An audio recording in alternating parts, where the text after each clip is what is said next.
tal? Muy buenas noches, bienvenidos al Cascabel en 13TV. Son las 10 menos 9 minutos de la noche. A propósito de esta noticia última, esa comparecencia de Rajoy, les hablo de la milicia mediática. Milicia mediática y sus tentáculos morados. Están que arden, ¿eh? Bueno, están que no duermen desde hace ya días. Están en ebullición permanente, en tensión. Desde primera hora de mañana por la mañana, la milicia mediática le ha preparado a Rajoy programas maratonianos especiales. Dentro de la sala del juicio, pero también fuera, con esos comités de bienvenida que las terminales moradas han convocado ya, por si acaso. Les hablo de la presencia en la Audiencia Nacional en San Fernando de Henares, en Madrid, mañana, de Mariano Rajoy. Una presencia que esa milicia mediática seguirá a todo trapo, vamos, a toda caldera, con periodistas y políticos de cabecera, afectos en los casos al morado de Podemos, al rojo del PSOE, con analistas, con politólogos, con morfopsicólogos, que van a observar, ya verán, gestos, silencios, movimientos después de cada pregunta, etcétera, etcétera, para advertir si Rajoy incurre en alguna contradicción, según la lectura que hagan, claro, de sus palabras, o no dice lo que probablemente ellos querrían escuchar, y que no es necesariamente la verdad. A todo esto, les recuerdo, por si no lo saben, que Rajoy va de testigo, insisto, va a declarar como testigo. Son más de 300 periodistas los acreditados, y no les cuento qué pasaría, claro, si tuviera que declarar como imputado. Entonces ya, en fin, ardería Troya. Y todo porque dos magistrados, uno se dice o se ha dicho que por despecho, el otro por sus convicciones ideológicas, quizá afectas a la izquierda de toda la vida, consideraron que Rajoy no debería disfrutar del mismo privilegio que cientos de testigos a lo largo y ancho de este país han tenido cuando han sido llamados a testificar, o sea, hacerlo por videoconferencia. En definitiva, si se perseguía dar satisfacción al circo mediático y político que se ha montado para antes, durante y después de declarar, han cumplido con el objetivo y con el guión.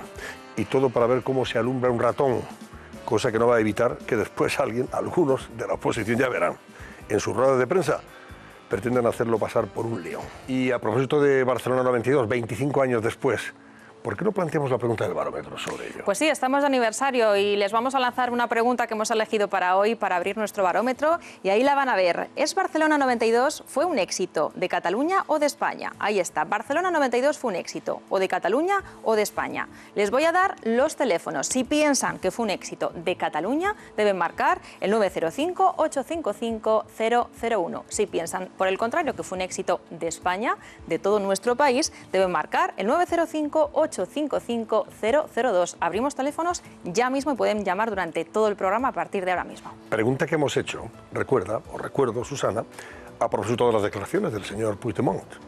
El presidente de la Generalitat hoy se ha apuntado al éxito de que solo fue Cataluña la que inspiró esos juegos y la que desarrolló esos juegos y la que propició el éxito de esos juegos.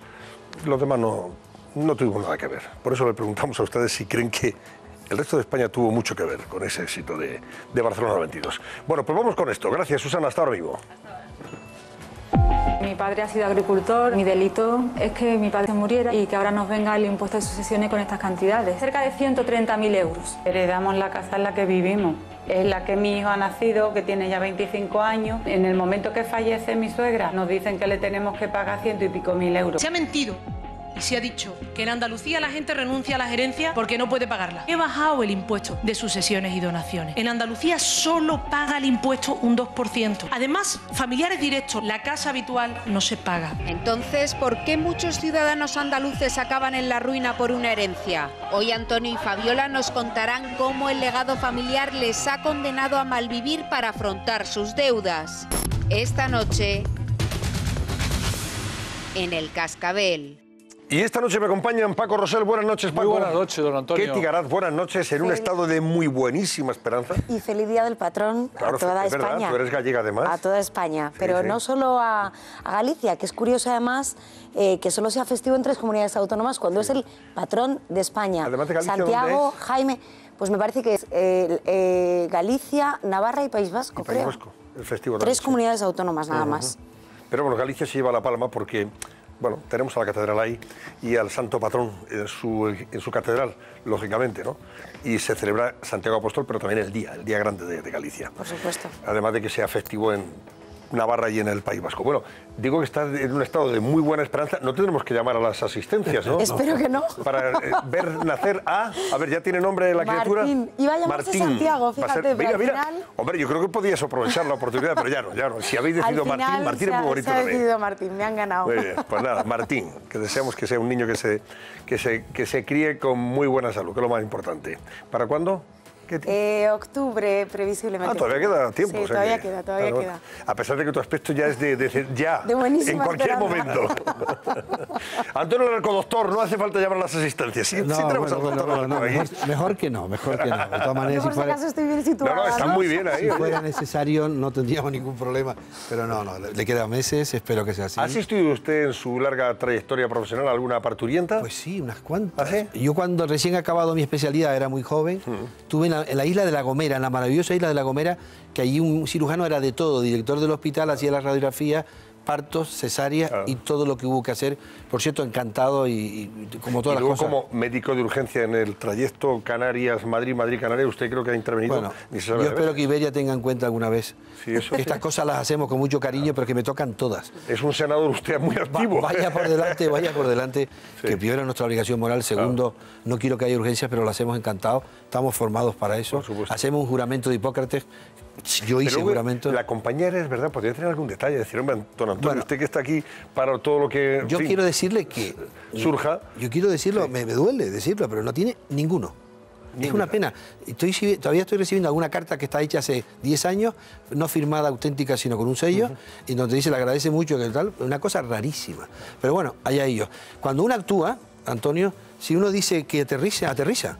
Y cuando dice un médico, por algún motivo, que tiene que aterrizar, estamos hablando de muchos millones de pesetas, no de euros, de pesetas, para poder aterrizar en todos los sentidos. Bueno, de esta manera, tranquilo, yo seguiré actuando igual. Espero que haya poca urgencia. Don Luis Gallego, tome usted nota. Lo digo con dolor, lo digo con dolor. Nuestro amigo compañero jefe de prensa de Iberia. Bueno, con dolor, lo digo con mucho dolor. Porque por él y por otros médicos que actúan en esa circunstancia. Creo que es una magnífica compañía, estoy encantado, de verdad. Podemos presumir de una compañía como Iberia, pero es una pena que sea así. Bueno, Ana Samboar, buenas noches, Ana. Muy buenas noches. Bienvenida. También Martu Garrote, buenas noches. Muy buenas noches. Y José Luis Benayas, muy buenas noches. Antonio. De entrada os propongo que hablemos. Enseguida saludaremos al presidente del Sindicato Central de Regantes del Acueducto Tajo Segura, porque la sequía está disparando las alarmas en el campo en general, en el campo español, pero especialmente en el sureste peninsular. Decenas de miles de agricultores que ven discurrir este verano con enorme preocupación presente, pero también con mucha inquietud de cara al futuro inmediato, ante la falta de agua para sus regadíos. Vean esto. La solución a la falta de agua en el sureste del país podría estar más cerca. Los estudios técnicos que ha encargado el Sindicato Central de Regantes para buscar soluciones al déficit de agua que afronta la agricultura en las provincias de Murcia, Alicante y Almería han dado al menos 5 posibles alternativas de trasvase desde el Duero, el Ebro y el Tajo.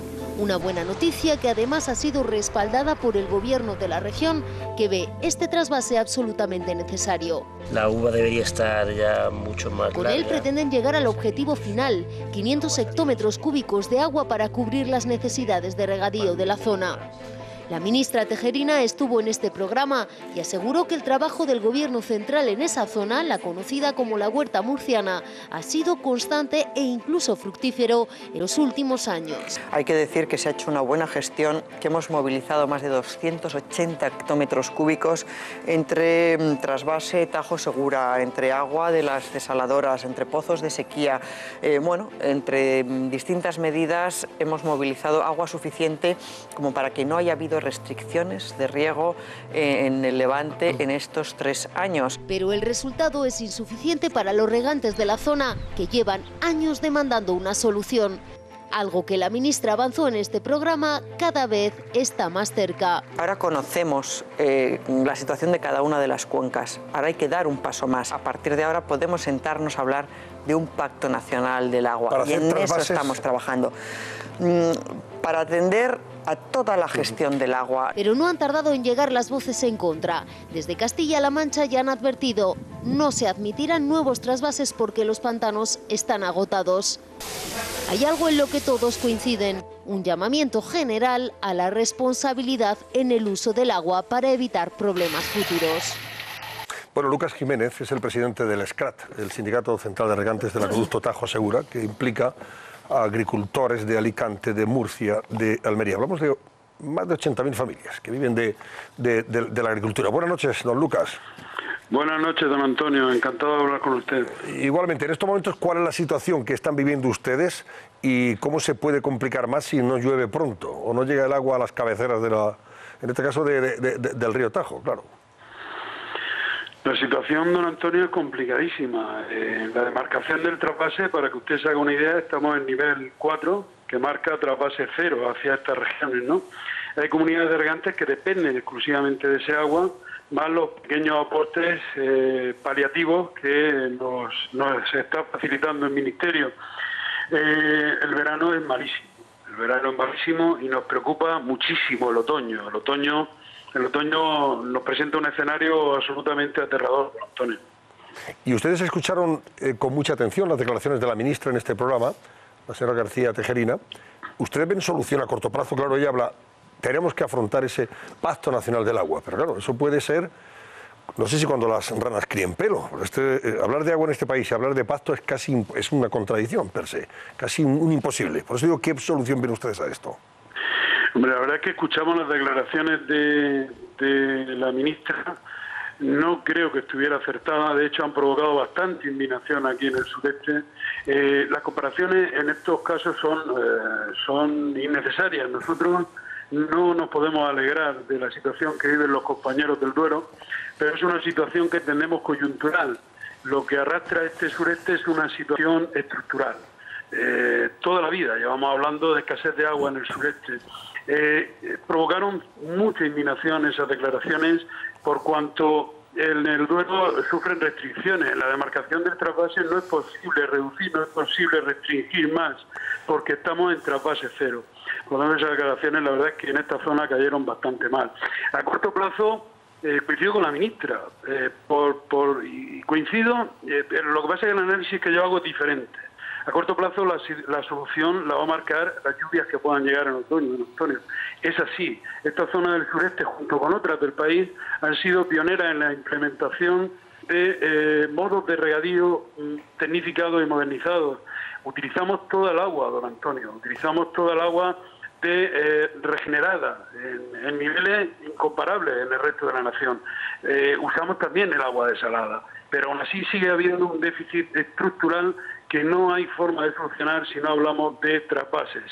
La situación a corto plazo va a depender, pues como pasaba en el Paleolítico, va a depender exclusivamente de la lluvia, claro, de si llega lluvia. Porque incluso para el agua desalada, que es una cuantía mínima, ínfima, lo que a día de hoy podemos usar, puede darse el caso de que llegado el otoño, como los abastecimientos, el agua de boca que se llama para las viviendas, también están en trasvase 0, puedan precisar también de ese agua. Con lo cual, la situación, repito una vez más, es bastante preocupante si no caen esas ansiadas lluvias que esperamos y deseamos que, aparte de la cabecera del Tajo y la cabecera del Segura, pues inunden también todo el país que falta hace, don Antonio. Sí, pero vamos a ver, si no llueve y ustedes necesitan, han hablado de 500 hectómetros cúbicos, ¿de dónde lo van a sacar esa agua? Porque ustedes pagan el agua, pero si no les llega de ningún sitio, no es a que no puedan pagarla, sino que no tienen posibilidad de aprovecharla. Sí, cuando hablamos de 500 hectómetros cúbicos estamos hablando del déficit estructural de toda la cuenca del Segura, ¿eh? No nos referimos únicamente al trasvase. El trasvase arrastra desde los años 80, lo que se ha denominado efecto 80, una merma de caudales que el propio plan de cuenca del Segura, el propio Ministerio ha fijado en 200 hectómetros, ¿no? Eso es lo que nos viene haciendo falta habitualmente. ¿De dónde vamos a sacar ese agua? Yo no lo sé, no existe ese agua. No existe un volumen tal de agua que pueda, a día de hoy, suplantar los caudales que nos llegan del acueducto Tajo Segura. Vamos, el agua sí existe. Don Lucas, digo, el agua sí existe, lo que pasa es que no hay ahora mismo capacidad para trasvasarla, allí donde está, supongo. Es decir, en este país, por escorrentías superficiales, un año con otro, suelen discurrir un total de 111.000, 115.000 hectómetros cúbicos. Lo que nosotros estamos pidiendo es una cifra ridícula de 500. Claro. Existe ese agua. Lo que faltan son infraestructuras. Lo que ha faltado en estos años de democracia es voluntad política para acometer esas infraestructuras y evitar ahora evitar ahora la situación a la que, si Dios no lo remedia, nos vamos a ver abocados de cara al otoño. Bueno, vamos a confiar en que llueva, por lo menos. Don Lucas Jiménez, haremos rogativas, no se preocupe. Y luego después ya que sea el hombre, en este caso el político, el que disponga la posibilidad de que no nos acordemos otra vez de Santa Bárbara cuando truene y que se hagan esas infraestructuras, porque ese es el gran déficit que tiene también este país, y sobre todo ese Pacto Nacional del Agua. Sí, este país que ha sido pionero en implantación de obras hidráulicas, hubo un punto en que se paró por mor de corriente ecologistas venidas del norte de Europa, y la verdad es que ahora estamos pagando esas decisiones que a mi parecer fueron totalmente erróneas. Sí. Don Lucas Jiménez, presidente del Sindicato Central de Regantes de la Acueducto Tajo Segura. Gracias, buenas noches.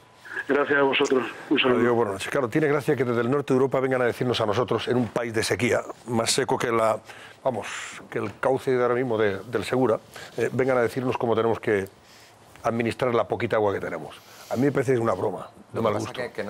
Lo que no se entiende de verdad es cómo los partidos políticos, se lo digo a usted, senador, y se lo digo a los dos partidos grandes de España, el PSOE y el PP, no se ponen de acuerdo en un tema tan sensible como este, porque esto es una cosa puramente autonómica. Y si en Castilla-La Mancha y en Murcia gobierna el PP, ahora no es el caso, se lían. Y Castilla-La Mancha dice que no al trasvase y el PP de Murcia dice que sí. Y así, haciendo política autonómica, no llegamos a ningún sitio y este problema... Política localista. De acuerdo. El problema es que política de campanarios, se decía antiguamente, ¿verdad? Los dos principales partidos a nivel nacional se han puesto de acuerdo para no ejecutar el trasvase. Ese es el problema. Si escuchábamos la indignación de los regantes, si escuchábamos las declaraciones de la ministra de Agricultura, la señora Tejerina, cuando le pregunta a Antonio, ¿entonces se va a hacer el trasvase? Ella no responde que sí. No responde, no responde. Lo que se limita a decir es, vamos a garantizar la gestión del agua y el pacto... y un pacto por el agua, este año pero no dice que sí al trasvase, porque el trasvase ahora mismo, tanto esa es la desgracia para PP como para PSOE, es un tema tabú, y lo que significa trasvase es nada más y nada menos que solidaridad entre territorios. Totalmente. Y eso es lo que se han negado a hacer PP y PSOE, que solidaridad, que no es el trasvase del Tajo lo que están pidiendo, porque del Tajo ya no da más de sí. Es lo que están pidiendo es que se hagan nuevos trasvases desde el Duero y desde el Ebro. Bueno, no te quiero decir cuando hablas... Cuando hablas del Ebro no te quiero decir la que montan algunos, ¿no? Que se quieren emancipar, pero claro, el euro nos viene, la mayoría es nuestro, ¿no? También, no, pero ahora en serio, el problema es que este año no hay agua en el Ebro, y no hay agua en el Duero, y no hay agua en Galicia. Es que tenemos un año terrorífico. ¿Cuántos años ha habido en los que sí ha habido agua y se tiraban miles y miles de pero déjame, hombre, que termine, que además estuve con esta gente y entiendo de lo que... aunque tuviéramos la estructura hecha, que eso es lo que... El pacto del agua sería hacer esas estructuras desde el Duero y desde el Ebro para llevar agua al sur de España, que hemos decidido poner la huerta donde no hay agua. Pero bueno, una vez que ya hemos decidido poner la huerta donde no hay agua y ya la tenemos ahí, hay que llevar el agua porque esa es una huerta que está generando riqueza. Bien. Aunque tuviéramos la estructura, este año no hay agua para llevarla, ni desde ningún sitio. El problema es que tendremos que afrontar que esto que nos está pasando este año se puede convertir en la tónica, que cada vez tengamos menos agua. Entonces habrá que replantearse cómo será el agua. Para eso se hicieron las desaladoras. Pero no sirven para regar. No sirven para regar, te lo dicen ellos. Es muy caro, es carísimo. Y no sirve, y el agua desaladora tiene unos contenidos que no sirven para regar determinados cultivos. Para otras cosas, si puedes utilizar el agua que no usas para otras cosas, para regar. Te dicen ellos el problema es que primero fue el Plan Hidrológico Nacional, después fue el plan de las desaladoras de Cristina Narbona, y se ha utilizado como arma política dentro, entre las comunidades autónomas, dentro de los mismos partidos, entre los dirigentes de unos y otros partidos, y no quieren ponerse de acuerdo, no quieren ponerse de acuerdo porque se saca rédito político en los distintos territorios. Porque es un tema ideológico ya. Se reúnen todos para otros temas que son de interés nacional, como el pacto que acabamos de ver de la violencia de género, y sin embargo, en este tema no se reúnen, no se van a reunir y no van a regar un acuerdo. Porque no ganan un voto, un solo voto. No, porque el que tira de un lado en Murcia, tira del otro en Castilla-La Mancha. Es evidente que el agua no tiene ideología. Es evidente. Igual que el aire. Y además no tiene dueño. Con las empresas espectaculares que tenemos de obra pública en este país, que tenemos las empresas más punteras. Yo termino enseguida, como me nombraste como senador. Encantado, José Luis, encantado. Primero debo decir, encantadísimo. Y como médico. Bueno, como quieras. Debo de decir, yo lo mismo, yo hago política como pero, igual, seriamente. Quiero decir que la ministra que estuvo aquí, que yo la oí, a la cual le tengo una gran admiración porque creo que es una ministra muy competente, Isabel García Tejerino, se sabe el tema, dijo aquí 2 cosas para mí importantes. 1, que el agua es de todos. 2, que tiene que gestionar que haya agua como ministra. Y 3, que hay que buscar un pacto. Es que yo creo que están... Y 4, que parte de tu partido tiene que asumir que el cambio climático existe. Yo no tengo ninguna duda que tengamos que asumir todos que hay que hacer un pacto. Yo creo que... Venga, Paco, que vamos a la publicidad. El agua no hay ideología en el agua, pero con el agua se puede hacer ideología, y ideología de la mala. Y con la sanidad. El gran problema es que ahora mismo no es posible ninguna política de Estado sobre ningún asunto, por grave que sea. Y este lo es. Este lo es. Desde el punto y hora en que se echó atrás el Plan Ideológico Nacional, por cierto, un proyecto que retomó Aznar, pero era un proyecto socialista, en los tiempos de Prieto. Sí, sí. Es decir, hay que hacer las obras de trasvase, etcétera, etcétera, para garantizar la llegada del agua. Es verdad que en un momento determinado pues puede producirse, lo decías tú, una sequía y la afrontas. Pero el resto del año, el resto de otras épocas sí puedes aprovechar esa política de trasvase y puedes hacer esa política de solidaridad a la que se niega. El problema es que si gobierna el Partido Socialista, el Partido Popular y la oposición hace guerra con ese agua. Cuando cambian los papeles, exactamente lo mismo. Lo mismo en Aragón. Lo vimos en Aragón, donde los partidos van tomando posición en función de que estuvieran en el poder o estuvieran en la oposición. Se pelean entre y así no hay manera de hacer una política de Estado y afrontar los graves problemas de este país, que no están precisamente en la agenda del Congreso de los Diputados, ni en consecuencia puede estar en la agenda del Consejo de Ministros. Y es una pena, porque bueno, el dinero que nos hemos gastado en desaladoras que no han servido para nada. Luego hablaremos de la presencia mañana de Rajoy en esa sala de la Audiencia Nacional en San Fernando de Henares, por cierto del caso Gürtel, declara como testigo. Pero antes tenemos un barómetro planteado que tiene que ver con este paisano que hemos instalado en la mesa. Miren ustedes ahí, qué guapo está, el amigo Kobe. Es un perrito, la verdad, que al final, al principio nos resultaba muy rarito, muy vanguardista, del diseñador Javier Mariscal, lógicamente, pero luego nos acostumbramos y nos familiarizamos con él y desde luego nos gusta infinitamente más que aquel casposo naranjito, que la verdad que era un desastre. Hay que reconocer las cosas. Vamos. Lo de que naranjito era de verdad garbancero, era muy garbancero aquello. Susana, cuéntanos cómo... Y además así no fue luego en el Mundial de Fútbol, y claro, es que claro, las cosas tienen su explicación. Con aquel personaje, con aquella mascota, íbamos directamente al abismo futbolístico, como fuimos de hecho. Recuérdanos el barómetro porque está relacionado con esto, con Kobe, con Barcelona 92, 25 años después, y con lo que hoy ha dicho Puigdemont, por cierto, en un acto en el que a esta hora todavía se sigue celebrando, ahí está el rey, se está conmemorando ese 25 aniversario de aquellos Juegos Olímpicos que fueron magníficos para España, sin duda alguna. Pues sí, nos costó acostumbrarnos, pero es que cada mascota tiene su propia personalidad y Kobe al final pues nos hizo mucha gracia. Pero es verdad que nuestra pregunta de hoy, la del barómetro, tiene que ver con Kobe, con ese 25 aniversario, y es que le estamos preguntando a ustedes, a los espectadores, si Barcelona 92 fue un éxito de Cataluña o de España. Y ahí vemos los resultados. De momento va ganando la respuesta España, con un 67, casi 68% de sus opiniones frente a un 32% que opina que fue un éxito exclusivamente de Cataluña. Porque Puigdemont, van a escuchar lo que ha dicho hoy Puigdemont. Bueno, primero lo que ha dicho el rey y lo que ha dicho Puigdemont también. Ya verán cómo tiene explicación esta pregunta que les hacemos. No quiero terminar estas palabras sin reafirmar mi convicción de que todos juntos continuaremos nuestra trayectoria impulsando, mejorando y acrecentando el progreso que hemos sabido lograr durante décadas de esfuerzo solidario, de espíritu de concordia y de confianza en el futuro. Fueron los Juegos de todos y para todos, un reflejo exacto de la forma de ser y de actuar de Cataluña y su gente, acogedora, emprendedora, ilusionada, que siempre ha apostado por el multilateralismo y los principios que le fundamentan, el respeto, el diálogo y el pacto.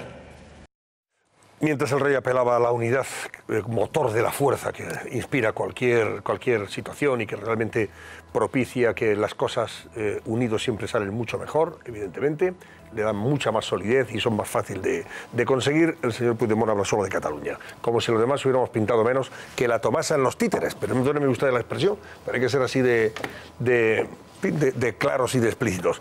Nuestro invitado es Antonio Camuñas, es abogado y es consultor, ustedes lo conocen ya, nos ha acompañado aquí muchas veces y además tuvo un papel también, no sé si muy relevante, pero sí tuvo su papel en los Juegos Olímpicos de Barcelona 92 como director de esa división de relaciones externas, ¿verdad? Sí, por eso nos ha traído a Kobe, ¿eh? ¿De estos cuántos hay, Antonio? Buenas noches. Bueno, de hecho había, que yo sepa, 22. ¿22 nada más? Bueno, este es uno de los que se pusieron cada vez que España ganaba una medalla en unas columnas que había en una fotografía que he sacado por ahí, figura. Ahora vamos a ver la foto. Y al final de los Juegos nos hicimos una foto con todos los... Pero en realidad, este me lo regalaron y lo conservo desde entonces. Bastante bien, como ves. Por esta mañana he recordado la efemérides en Twitter. Susana, ¿qué ha comentado Antonio Camuñas? Hemos seleccionado algunos de los tweets que ha publicado Antonio Camuñas en su perfil y vamos a ver el primero con un vídeo. La verdad es que nos llena a todos los españoles de emoción ver estas imágenes con este texto que ha publicado Antonio y que vamos a ver enseguida. Antonio nos dice en Twitter, ahí lo estamos viendo, el momento cumbre de la España que dejaba atrás su pasado para reconciliarse con el futuro. Qué pena da verlo ahora. ¿Por qué da pena? Perdón un momento, Susana. Espera un momento. El primero es ese. Ahora pasamos al siguiente. ¿Por qué dices qué pena da verlo ahora? ¿Por las circunstancias actuales? Claro, porque los Juegos fueron en esencia uno de los premios que España recibió por hacer las cosas bien.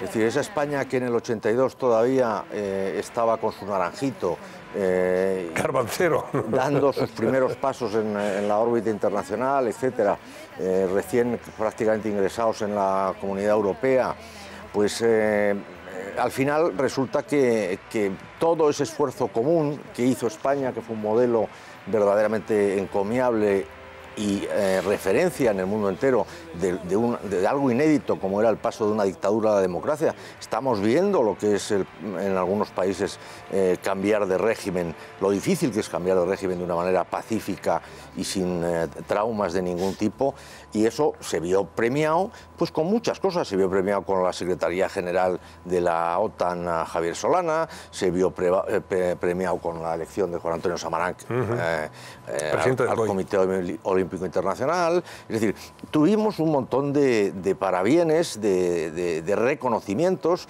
que con pocos recursos, porque la España de entonces era infinitamente menos rica que la de ahora, pero se vio que cuando uno hace las cosas bien, pues la comunidad internacional te premia. Al igual que cuando se hacen las cosas mal, como en la época de Rodríguez Zapatero, la comunidad internacional te castiga y no cuenta contigo y tu influencia pasa a ser irrisoria. Barcelona 92, en ese sentido, era uno de los grandes premios que recibe España, que además simboliza, a mi juicio, la culminación de todo ese proceso. Es decir, la presencia de los jefes de Estado internacionales. Me refiero a la cumbre iberoamericana que se celebró. Fue otro de los grandes éxitos, el que el rey don Juan Carlos pusiera en marcha las cumbres iberoamericanas y que trajera, con motivo del 5º centenario, a todos ellos a Barcelona. La presencia de autoridades, yo recuerdo que teníamos 2.500 VIPs a nuestro cargo. Por lo tanto, eran jefes de Estado, jefes de gobierno, autoridades de todo tipo. Es decir, y efectivamente España fue el centro y España demostró... Y estaba también la Expo de Sevilla, también en paralelo, al Barcelona 92. Bueno, la Expo de Sevilla... Que también tuvo un papel extraordinario. Paco Rosell lo vivió además in situ. Pero vamos a ver, ese es uno de los tuits que tú has colgado hoy y escrito. Hay otro más que me interesa que también lo comentes y os voy a pedir también vuestro comentario. Hay otro más que nos va a explicar ahora Antonio Camuñas el porqué de este comentario y vamos a verlo. Él ha escrito esta mañana o recientemente: muchos españoles nos dejamos la piel en Barcelona 92, ahí lo vemos. ¿Volvería a repetir el esfuerzo? Con lo que sé hoy en día lo dudo muchísimo. O sea, ¿tú crees que ahora, en fin, mucha gente no sería tan solidaria y no sería voluntaria, pero te pregunto a ti y le pregunto a los demás, es oportuno hacerse esta pregunta? Con la señora Colau, con el señor Puigdemont, con el señor Junqueras, con esta gente podemos vivir amigos para siempre. Lo de amigos para siempre podría ser posible. ¿Podría hacer España, sacar adelante unos Juegos Olímpicos en Barcelona a día de hoy con este personal? Eso es una muy buena pregunta. O sea, no ya solo por Puigdemont, sino en general. La pregunta de la alcaldía, ojo, que también es oportuno. La pregunta de Puigdemont, y la señora Colau, ¿qué me dice? No, pero ya no digo solo en Cataluña, me refiero en general. Sí. Digo, tú lo has dicho, el personal que hay hoy en día, ¿se podrían organizar unos Juegos Olímpicos? Posiblemente no, porque el grado de confrontación, de polarización y de enfrentamiento en casi todos los ámbitos no permiten el que exista ese espíritu conciliatorio, ese espíritu de concordia, ese espíritu de cooperación y colaboración que hizo que los Juegos pues, fueran posibles. Y yo decía eso esta mañana, pues hombre, hay un cierto estado de ánimo en el tuit. Digo que lo dudaría muchísimo, no digo que no, digo que lo dudaría muchísimo porque efectivamente si tuviéramos que hacer algo por España de esa naturaleza, yo me apunto. Lo que no me apunto es hacer un juego del que los demás se puedan aprovechar y eventualmente tener la sensación de que has hecho un poco el ridículo. O sea, si Barcelona requiriera ahora mismo, por ejemplo, el apoyo del resto de España para organizar los Juegos Olímpicos, no lo tendría, es lo que vienes a sugerir. Yo creo que, vamos a ver... Dadas las circunstancias. Yo creo, Antonio, que la pregunta está mal planteada, porque la Olimpiadas fue una operación de Estado, por tanto de España y por ende de Cataluña. Si no se entiende esa perspectiva, estamos absolutamente equivocados. Decía Antonio Camuñas una idea, dice, éramos entonces más pobres, efectivamente éramos más pobres, pero había una idea de España que estaba muy compartida, es decir, un país que había salido de la dictadura, un país que quería entrar en la modernidad y había una unión en torno a ese proyecto. Eso fue clave, como en otros momentos de nuestra historia, fue clave el descubrimiento de América. No fue que España en aquel momento, que ni siquiera estaba unida, fuera una fortaleza, sino que había una idea, había un proyecto y muchas veces las ideas y los proyectos son más importantes que haya o no haya dinero. Absolutamente. ¿Por qué no va a ser ahora posible? Porque si contemplamos una cosa, ¿qué era COVID? COVID era la identificación, a través de la imagen de Mariscal, de la idea que proyectaba Barcelona. ¿Qué era Barcelona? Modernidad. Modernidad, claro. Vanguardia, cosmopolitismo, etcétera, etcétera. Y que esa bandera la cogió muy bien, aprovechando la circunstancia de que José Antonio Samaranch, pues era precisamente por lo que ha explicado Camuñas, de ese momento en que se quería premiar a España la incorporación, la presencia de José Antonio Samaranch al frente del COI, Pascual Maragall proyecta esa imagen y saca adelante. Pero yo quiero que reparemos, el otro día el lunes lo hacíamos en un editorial del Mundo, es la siguiente. En Barcelona, en la ceremonia inaugural en la que el rey estaba como abanderado, había solamente una pancarta que decía Cataluña is not Spain. ¿No? Pues a medida que esas han ido digamos, los graderíos de la nueva Cataluña han ido proyectando en banderas, la estelada, banderas nacionalistas, esa imagen de Cataluña universal se ha ido empequeñeciendo, se ha ido reduciendo al absurdo. Y ha ido acompañando al declive de la propia Cataluña. Es que solamente por tanto, esa operación de Estado en la que comprometió todo y además fue posible por eso, por esa unión, y pues ahora mismo no es posible. No es posible porque hay una fragmentación. Le voy a preguntar a Antonio, ya que hemos visto la imagen del arquero de Rebollo. Rebollo es el arquero que dispara o lanza la flecha que... Antonio Rebollo, al que yo llamo Miguel Ángel por equivocación. Sí, es Antonio Rebollo. Lanza la flecha que teóricamente enciende el pebetero del Estadio Olímpico de Barcelona. Y es verdad que fue, desde el punto de vista de la realización de los Juegos de Televisión Española, fue magnífico, impecable. De tal forma que efectivamente la flecha pasa por encima de ese pebetero y se enciende la llama. Algunos pensamos en aquel momento, ¡milagro! Aquí estaba Copperfield para hacer que la flecha cayera en el pebetero, claro, y con la llama encendiera el gas, ¿no? Pero no, la flecha pasó, se fue a Dios sabe dónde. No, Dios sabe dónde. No. ¿Dónde se fue la flecha? Hombre, no. Hubo tres ensayos a los que yo asistí con público entero y con figurantes. En ellos ya se hacía y había un terreno acotado porque en el ángulo que Antonio Rebollo lanza la flecha nunca podría entrar en el pebetero, tendría que haberla tirado pues casi en vertical para que luego cayera, ¿no? Pero la ceremonia estuvo impecablemente... Bueno, pero no enciende, vamos a recordar sí, lo enciende el gas, el gas. Yo tengo mis dudas, creo que había un botoncito que hacía... que estaba preparado... calderas estas de Gambutado, que le da el botoncito y se enciende la llama. A ver, Antonio, que yo estaba allí en Barcelona, entonces estaba pensado así. Por eso había un chorro de gas, de manera que al pasar la llama se prende el gas. Eso es lo que nos ha contada. Y un terreno yo me quedo con la otra, que es más científica. Hoy está en muchos medios de comunicación. Sí. Yo lo he leído en Iberia viniendo para aquí. Vamos a ver. Estaba todo estudiado. Sí. Lo importante era acertar qué gas se usaba y que el viento y qué se mandaba en la flecha. La llama era una llama especial para que el propio viento no lo apagara. Sí, la idea estaba previsto. Entonces hay un clima de gas que subía 3 metros, que vaya que pasara lo que pasara, algo que... Y lo sentía. Pero en cualquier caso se encendió y la verdad que se obró el milagro y fue magnífico. Bueno, bien, ¿no? El punto de vista, insisto, de la realización fue precioso. Pero volvemos a la parte menos... A la parte más política. Yo creo que más allá de la llama... Lo que le preguntaba y respondía Antonio... Yo coincido con el tuit que publicaba esta mañana don Antonio. Sobre todo la parte final, una pena.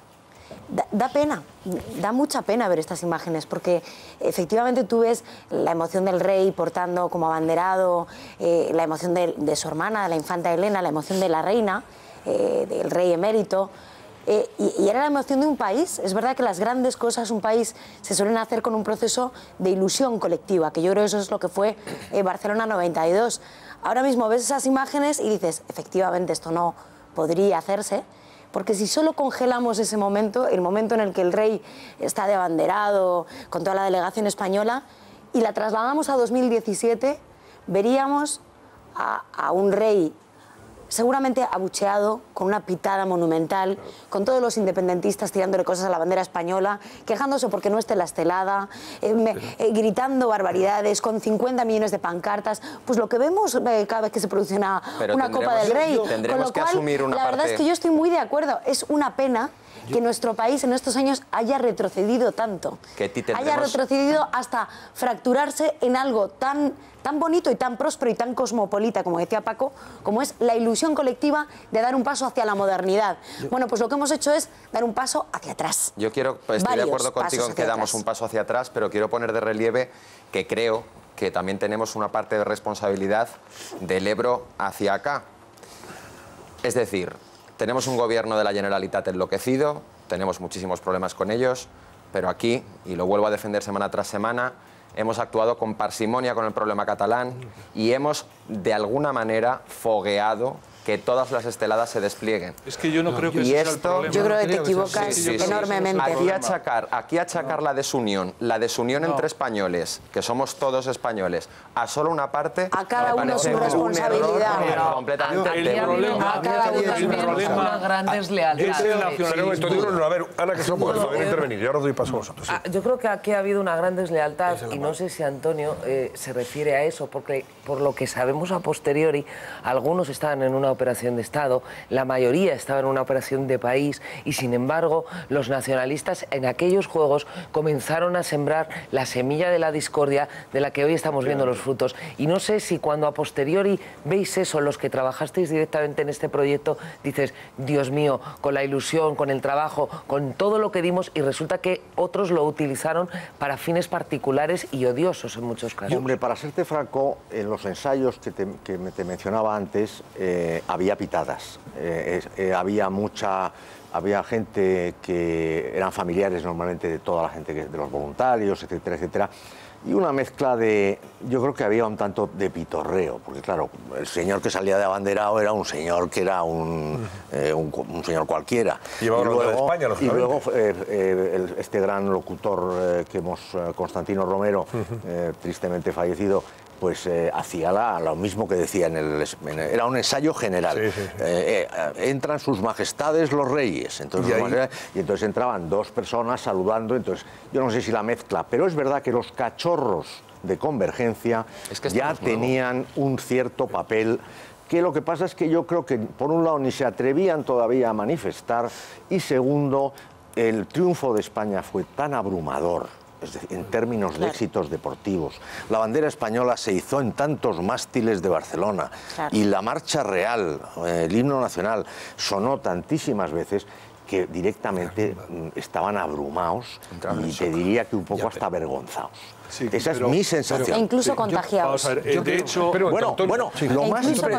a deciros una cosa, porque si no se me olvidará. Lo más impresionante que yo he visto en medio de esa hubo muchísimos problemas para medir cómo la entrada de los reyes inmediatamente, bueno, entraba el segador sin solución de continuidad para que la gente aplaudiese, no podían pitar al segador.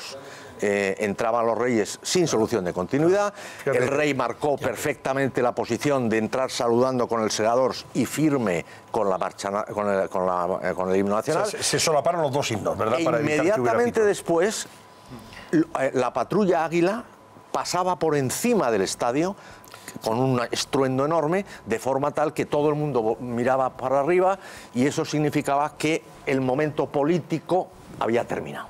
O sea, que ya tenéis dudas en ese momento de que podía haber dudas. ¿Cómo no van a tener dudas? ¿Cómo no van a tener dudas? Un momentito, que si en el coche oficial, perdón, un detalle simplemente como recordatorio. Y ahora no, encantado. En el coche oficial de Jordi Pujol iba una pancarta de uno de sus hijos con Cataluña. De Oriol, ¿no? Vamos a ver. Es decir, esa anécdota es reveladora, pero es más. El actual jefe de la policía, que acaba de ser nombrado jefe de los Mossos, era uno de aquellos cachorros, precisamente. Aquello existía. El problema es que a medida que el nacionalismo ha ido creciendo, se ha ido perdiendo la universalidad de la propia Cataluña y de la propia Barcelona, ha ido empequeñeciendo. Y el problema es el nacionalismo, ese es el mal. Bueno, yo creo que las Olimpiadas del 92 fueron así porque este es un gran país. Y sigue siendo un gran país, de los países más importantes del mundo. Hoy, con Puigdemont y sin Puigdemont, el país está por encima de los líderes políticos. No se hubiera hecho esta Olimpiada si no fuera un gran país. El deporte que se ganen, no se gana ni en Cataluña, ni en Canarias, ni en Extremadura, se gana haciendo deporte. La pregunta es si se volvería a hacer a día de hoy. Yo digo, este sigue siendo un gran país, te lo prometo. ¿Y crees que se volvería a hacer? Mayoritariamente este país es un país 2017 serio. Con la misma ilusión. No, vamos a ver, lo que no es momento no es momento de inhibiciones. Mayoritariamente en número este país sigue siendo un país serio. Y minoritariamente hay un grupo de personas que nos están ganando a los serios, y yo me considero un español convencido y serio, y estamos más inhibidos de lo... Y después, lo que dijo Ana, ha sido un gran problema de lealtad. Y lo que ha dicho hoy el presidente de la Generalitat es que no tiene factores inhibitorios. Esto fue una historia colectiva de éxito, de país, y que hoy estoy convencido de que si nos lo proponemos, lo haríamos con alguna dificultad. Si nos inhibimos menos, igual sería un éxito convencido. Yo lo veo muy bien. Y lo sigue creyendo, el país sigue creyendo en el proyecto. El país sin duda. Ah, bueno, esto es lo que estamos hablando. Hay que crear un proyecto y el proyecto tiene que tener líderes, y esos líderes hoy por hoy no existen. Bueno, yo creo que... A ver, yo estoy en parte de acuerdo con lo que tú has traído a colación. Es cierto y verdad que hay una parte culpable de todo esto, que son los independentistas. Entonces no hay nada que discutir. Y luego dices, pero, y dices, ya todo lo que viene después del pero es un desastre. Entonces no diré pero, ¿no? Pondré un punto. La culpa de la situación a donde hemos llegado la tienen los independentistas, punto. Ahora, los que estamos en este lado de aquí, durante décadas, hemos hecho primero como que no pasaba nada. Cuando pasaban estas cosas, si en el 92... Por ejemplo, yo en el 92 estuve allí, vivía allí en Barcelona y éramos un extremeño, una madrileña en Barcelona, viviendo y disfrutando, y yo no fui consciente, yo me volví de Barcelona en el 97 sin ser consciente de que había ya esas dificultades. En mi día a día yo no me sentía rechazada como española ni sentía ataques al Estado español. Luego, si desde las instituciones ya se sabía en el 92 que había ese germen, ¿qué pasaba? Pues que hacía falta los 5, 6, 8 o 10 diputados de Convergencia y Unión para gobernar unos y para gobernar otros. Y para que además estuvieran callados los terceros, que ya están a punto de levantar la voz la semana que viene o la otra, que también hacen falta lo suyo. Y entonces al final, porque interesaba a unos y a otros, se callaba. Y si se sabía eso, llevamos 20 o 30 años perdiendo el tiempo. Pero es que salía Maragall y decía que había un 3%, y 10 minutos después decía, no, que no he querido decir esto, perdón un momento que me he hecho un lío. Luego todos sabíamos que había un problema y todos sabíamos, o los que mandaban sabían que robaban, y nadie ha hecho nada. Y es que a uno y otro lado del Ebro venía muy bien este conflicto. Aquí para aglutinar votos de... que si no nos votáis a nosotros los catalanes, y allí hoy los malvados españoles votarnos a nosotros, y todo el mundo le ha ido bien hasta que esto se nos ha ido. Vamos a ver, yo no participo de esa dinámica al uno y al otro lado del Ebro. No participo en eso en absoluto. En absoluto. Me parece que es un planteamiento, una dicotomía falsa. Vamos a ver. El problema es cómo se ha afrontado el nacionalismo. Tú lo has explicado bien. Es decir, el nacionalismo durante mucho tiempo ha tenido el voto de oro de los presupuestos. Con Adolfo Suárez... Y hoy en la estiva. Perdón, voy a acabar. Con Adolfo Suárez, lo tuvo con Felipe González y lo tuvo con Aznar. Ese es el problema. Segundo, ese mismo alcalde cosmopolita, que era la referencia frente al nacionalismo, que fue Pascual Maragall, abraza el nacionalismo y se quiebra el proyecto alternativo para construir, para seguir manteniendo esa Cataluña moderna, enganchada en Europa, que era la capital del libro en español y otra serie de proyectos. Y era una referente de la vanguardia, de la vanguardia europea. Y es cuando Pascual Maragall, para llegar al poder, pacta con Esquerra Republicana de Cataluña. Y cuando el PP recurre el Estatut de Cataluña y pide firmas... Pero vamos a ver, el alcalde Maragall, que era la alternativa al nacionalismo, pacta con el nacionalismo y plantea una reforma del estatuto que Jordi Pujol nunca había planteado. Entonces entra en una dinámica absolutamente desquiciada por la cual, lógicamente, Jordi Pujol dice, oye, para nacionalista yo, que soy de cuna, y doy otro salto adelante. Y en ese desquiciamiento se ha producido y nos lleva a la situación actual. Pero volvemos a decir, eso es un problema de cómo se afronta el nacionalismo. Pero el mal, como decía Mitterrand, es el nacionalismo. Mientras no lo tengamos claro, que no entendemos por qué es el declive actual de Cataluña. Antonio, para terminar, ¿qué?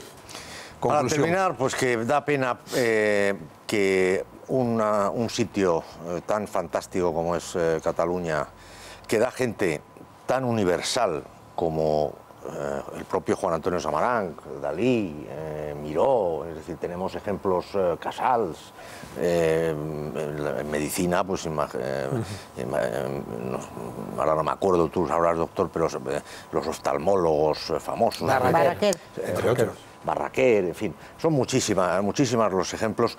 Y es una pena que Cataluña oscile siempre entre esas dos variables, o la universalidad de personajes verdaderamente abiertos al mundo, vanguardistas, o un localismo tremendo en el que ahora parece ser que se ha sumergido localismo Botejara, casi de una enorme parte de la sociedad catalana, arrastrando consigo el espíritu cosmopolita, el espíritu internacional, el espíritu vanguardista que mencionabais aquí. No, esa es la pena. Se ha sustituido el COVID por el burro, que es el símbolo del nacionalismo. Exactamente. Ha sido un placer, Antonio Camuñas, gracias. Y nada, muy bonito, ¿eh? Me parece que... Es una pena que no tenga más. Ya por eso, que ha sido un placer recibirte cariño, y haber rememorado Barcelona 92 con este cómic universal. Es verdad, este ya es un personaje universal. Gracias, Antonio Camuñas. Felices vacaciones. Muchísimas gracias, igualmente. Gracias. Bueno, pues aquí seguimos. Vamos a ver, Susana Ollero, cuéntanos, ¿qué has recibido durante el tiempo que hemos rememorado Barcelona 92 y esos comentarios de Antonio Camuñas y del resto de colegas e invitados del programa? Venga. Pues hemos recibido muchos documentos gráficos. Si quieres ponemos uno que nos ha creado como mucho cariño, porque es una recopilación de todos los carnets y acreditaciones de Antonio Camuñas, que recordemos era el director de la División de Relaciones Externas de los Juegos de Barcelona 92. A ver si lo podemos recuperar, compañeros. Ahí lo tenemos. Son una recopilación de esos carnés, acreditaciones. Pero eso es solo de Antonio Camuñas, fíjate. Claro, de todo su periplo por los Juegos Olímpicos de Barcelona 92, que seguro que detrás de cada uno de ellos hay una historia increíble que seguro que nos podría contar en algún otro programa. Por supuesto que sí. Tengo ya las portadas de los periódicos, me están llegando algunas. No tengo todavía El Mundo, Paco Rosell, que lo sepas. Sí, ya está. Pero mira, están ilustrando las portadas, por ejemplo, de ABC, del País, de La Razón, Todos ilustran, la foto de portada tiene que ver con este asunto que hemos comentado.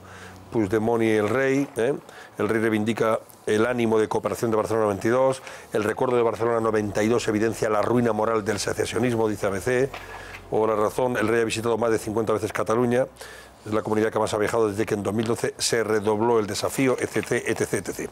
Bueno, ahora tenemos que hablar de lo de mañana. Mañana, señores, mañana tiene cita en la Audiencia Nacional, en esa sala habilitada en San Fernando de Henares, donde se está celebrando el juicio del caso Gürtel, Mariano Rajoy, en calidad de testigo. A las 10 de la mañana es la comparecencia, ¿no? Si no recuerdo mal. Bueno, yo decía antes que hablaba de la milicia, decía la milicia mediática, ¿no? Si no recuerdo mal. Sí. Uno habla de la bruneta mediática, yo hablo de la milicia mediática, con sus conexiones o terminales moradas, coloradas, etc, etc, etc. Han montado, vamos, una aquelarre auténtico. Mañana va a haber un comité de bienvenida que ya se va a desplazar allí, creo que Podemos está, en fin, muy activo en ese sentido, o sus confluencias para recibir al presidente, que no lo van a ver porque va a entrar, me imagino, directamente en coche hasta el parking y subirá después a la sala donde se está celebrando el juicio y ya está. Pero en fin, ¿para qué va a servir lo de mañana, sinceramente? Pues yo creo más allá del circo mediático y político que se va a realizar. Yo creo que el presidente no va a aportar nada nuevo, pero tú decías, ¿y para qué van si el presidente va a entrar por el garaje? Pues porque se va a retransmitir en directo todo el circo de la puerta. Si a Esperanza Aguirre le mandaron unas ranas, imagínate todo lo que puede haber mañana por la mañana a las puertas de la audiencia de San Fernando de Henares. Lo importante no es lo que diga Rajoy, que a mí me parece importante lo que diga, pero creo que no va a decir nada, sino después la lectura posterior que se haga, que al final es el pozo que queda. No, la sustancia, a mí me parece el acto de mañana, la declaración como testigo del presidente del gobierno es un acto importante. Sí. Lo que pasa es que eso no va a mover el foco. El foco es todo lo que hay alrededor. Decías tú una serie de comités. Yo creo que va a haber una asamblea de comités de recepción, porque allí se puede juntar cualquier cosa, desde las ranas, los mariachis, etcétera, etcétera. Y perderíamos la esencia de esto, que es que el presidente, como testigo, debe declarar cuál es su vinculación, cuál ha sido su papel en el tema de Gürtel. Es verdad que, por lo que sabemos, el presidente se va a limitar que su única relación con Correa fue para echarlo del partido y poco más. En ese sentido, su aportación del testigo Rajoy no va a ser mucha, pero no es menos cierto que va a suponer para que se organice allí un gran sarao que va a mover todo esto. Y esa es una pena, porque lo importante es que se esclarezca un problema de corrupción, como es el caso de Gürtel, que se llegue hasta las últimas consecuencias, pero aquí la corrupción estamos acostumbrados a que se convierte en algo secundario, es un mero instrumento de desgaste del partido de turno, sea de una dirección o sea de otro partido. Y esa es la pena. Es importante también ver cómo se comportan los abogados, las acusaciones, el fiscal. Es que cada uno va a tener ahí su minuto de gloria, En principio, entonces, eso también será interesante. El fiscal no va a intervenir porque no quería, o digamos, el fiscal Luzón, ¿no? Que no estaba. No, el fiscal jefe, digo la fiscal que lleva el caso, que creo que no va a intervenir porque ella se opuso a la comparecencia del propio presidente del gobierno. Por tanto, van a ser las acusaciones las que vayan a llevar el peso y saber un poco cuál es el papel del presidente del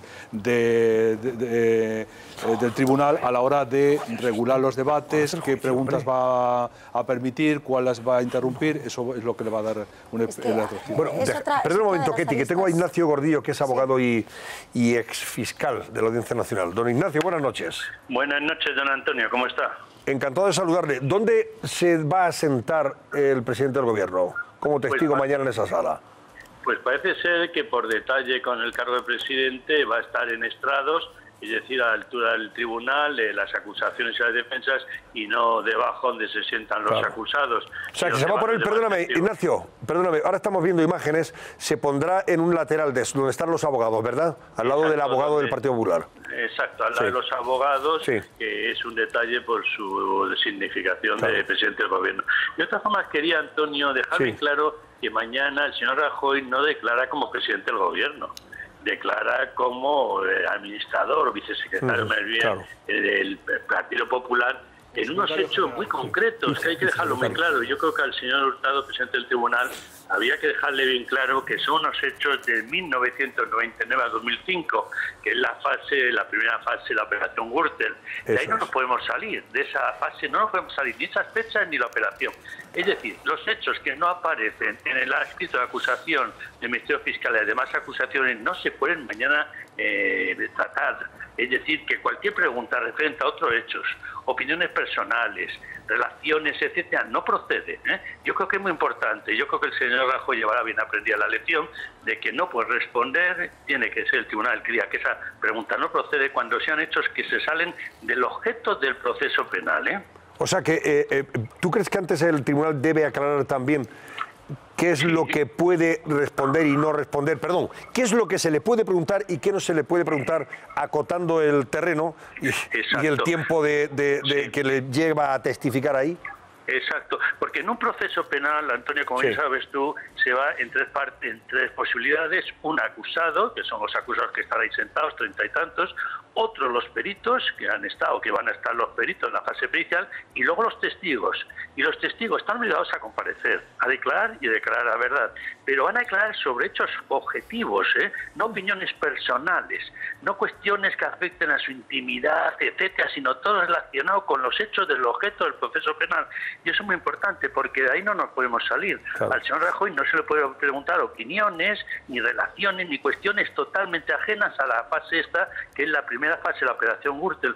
Se puede preguntar, ¿conocía usted al señor Correa? ¿Qué relación tenía? Rajoy, sí, pero no más, es decir, cuestiones referentes a otras cuestiones no, porque no olvidemos que él va como vicesecretario del Partido Popular en esos años donde, como bien sabes, hubo unas elecciones autonómicas y municipales, que recordar, en 2003, ¿no? Sí. Pero ahí no nos podemos salir. Ni la fecha ni los hechos es muy importante. Sí, Yo creo que el señor Hurtado cortará inmediatamente en cuanto a preguntas que no procedan, porque, claro, no es el minuto de gloria. Es que muchos, las acusaciones, quitando el Ministerio Público, lógicamente, muchos están por partidos políticos y, lógicamente, hay que impedir aquí que se haga un circo de esta declaración del señor Rajoy, ¿no? O sea, ¿tú crees que entonces el presidente del tribunal va a tildar, o mejor dicho, calificar de improcedentes aquellas preguntas que se salgan, digamos, del guión de la fase en la que se juzga el caso Gürtel en este concreto, y por lo que se le llama él para testificar? Que tiene que ver efectivamente con una campaña electoral de 2003 en municipales en dos localidades de Madrid. Y municipales de 2003, pero eso es lo único.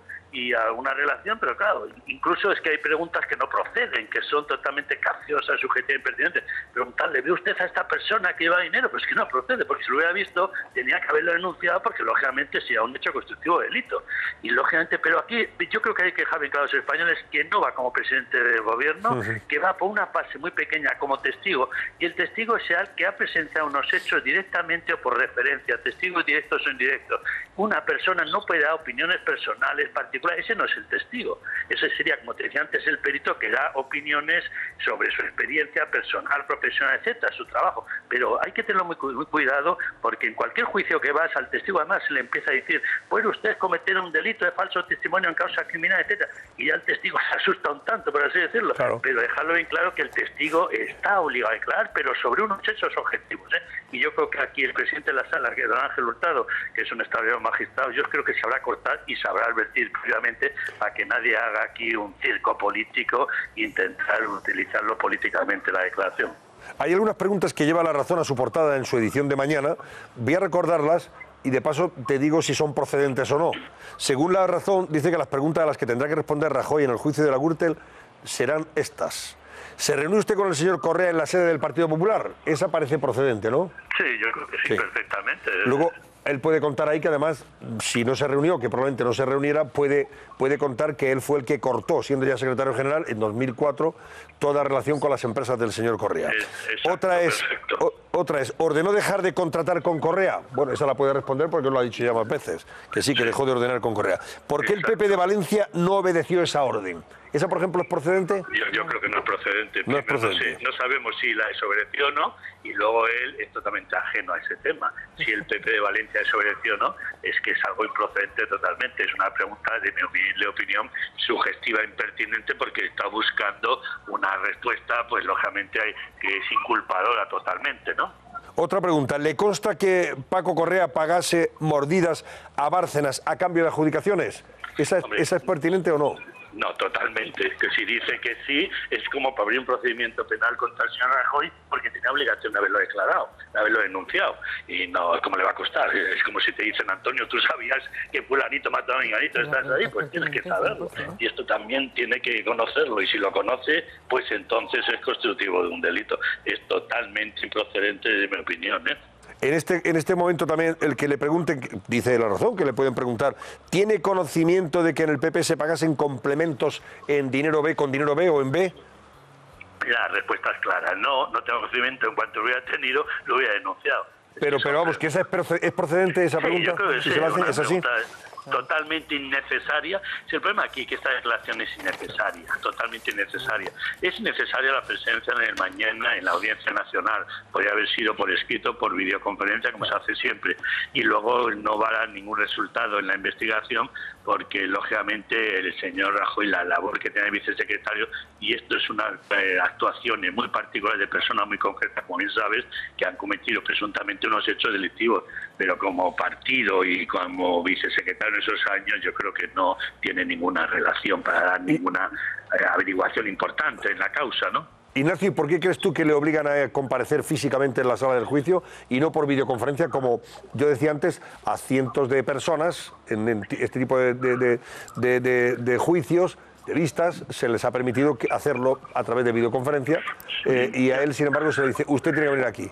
¿Qué crees tú que ha pasado ahí? Particular de los tres magistrados hay uno que no es partidario, pero yo creo que es precisamente por lo que estamos viendo hace un momento. Él no va como presidente del gobierno ahora, mañana, va como vicesecretario general de un partido que está encausado, que tiene personas sentadas en el banquillo y que igual que han ido, hemos visto varias otras personas y lógicamente el señor Aceves, el señor Mayoreja, pues él por ese puesto que tiene entonces en el Partido Popular es por lo que mañana yo creo que asiste. Que coincida que ahora tiene la función de presidente del gobierno, yo creo que es algo que no rompe el que pueda ir a declarar como los demás responsables del Partido Popular en esa fecha, ¿no? ¿Se podría haber evitado? Sí, el tribunal ha estimado que es mejor para la contradicción, para que las partes puedan preguntar unas y otras, pues con una mayor posibilidad de contradicción, pues sí, también es posible y factible, como vemos.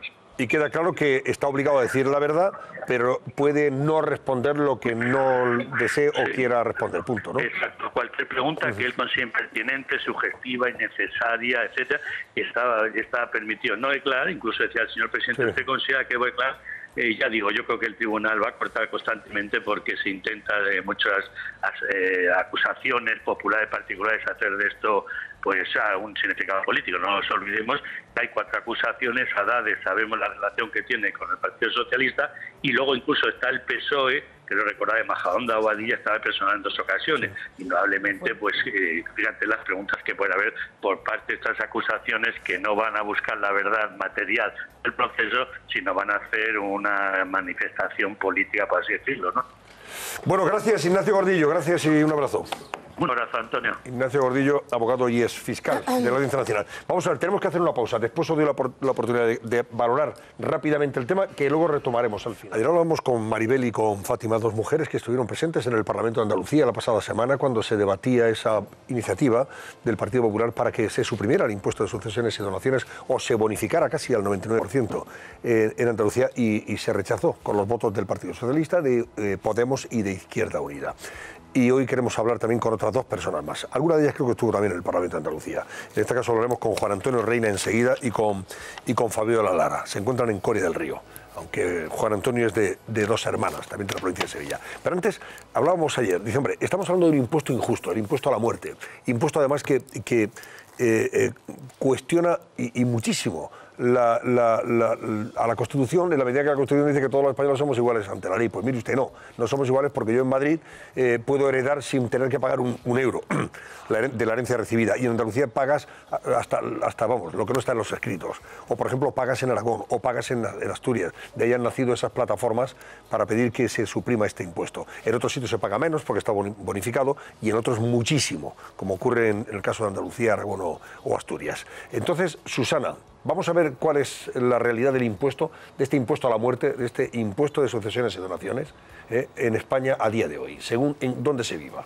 Pues vamos a ver esas diferencias por comunidades autónomas que existen en España en este impuesto de sucesiones. Y es que la descentralización que presenta nuestro país hace que el impuesto varíe de manera muy importante de una comunidad autónoma a otra, y la diferencia en el importe que el heredero tiene que pagar alcanza muchas veces los miles de euros. Para que lo vean de forma más gráfica, hemos cogido un ejemplo muy sencillo. Por ejemplo, un joven soltero de 30 años hereda de su padre bienes valorados en 800.000 euros. Pues bien, nos preguntamos, ¿cuánto tiene que pagar Hacienda Hacienda este joven?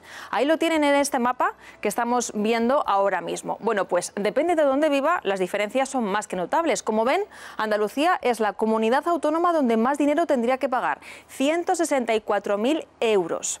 A continuación, hay 3 comunidades autónomas que le siguen, que son también las más altas. Por ejemplo, son Asturias, Extremadura y Aragón, donde este heredero tendría que pagar más de 150.000 euros en estos 3 casos. A partir de aquí, los importes van bajando hasta los 1.500 euros de Madrid, y me gustaría que se fijaran en las Islas Canarias. Bueno, pues allí el impuesto está bonificado casi en un 100%. Si nuestro joven viviera en estas islas, solo tendría que pagar unos ridículos 134 euros, Antonio. Sí, está clarísimo, efectivamente.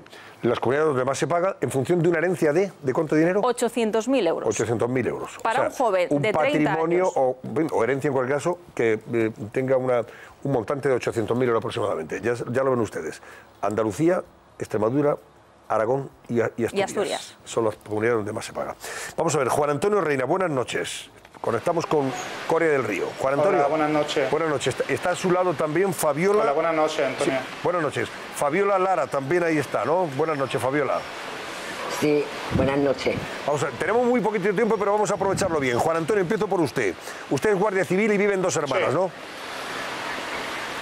Sí, en el año 2010 falleció mi tío y dejó heredera a mi tía, ¿vale? Sí. En 2014 falleció mi tía, entonces heredé yo.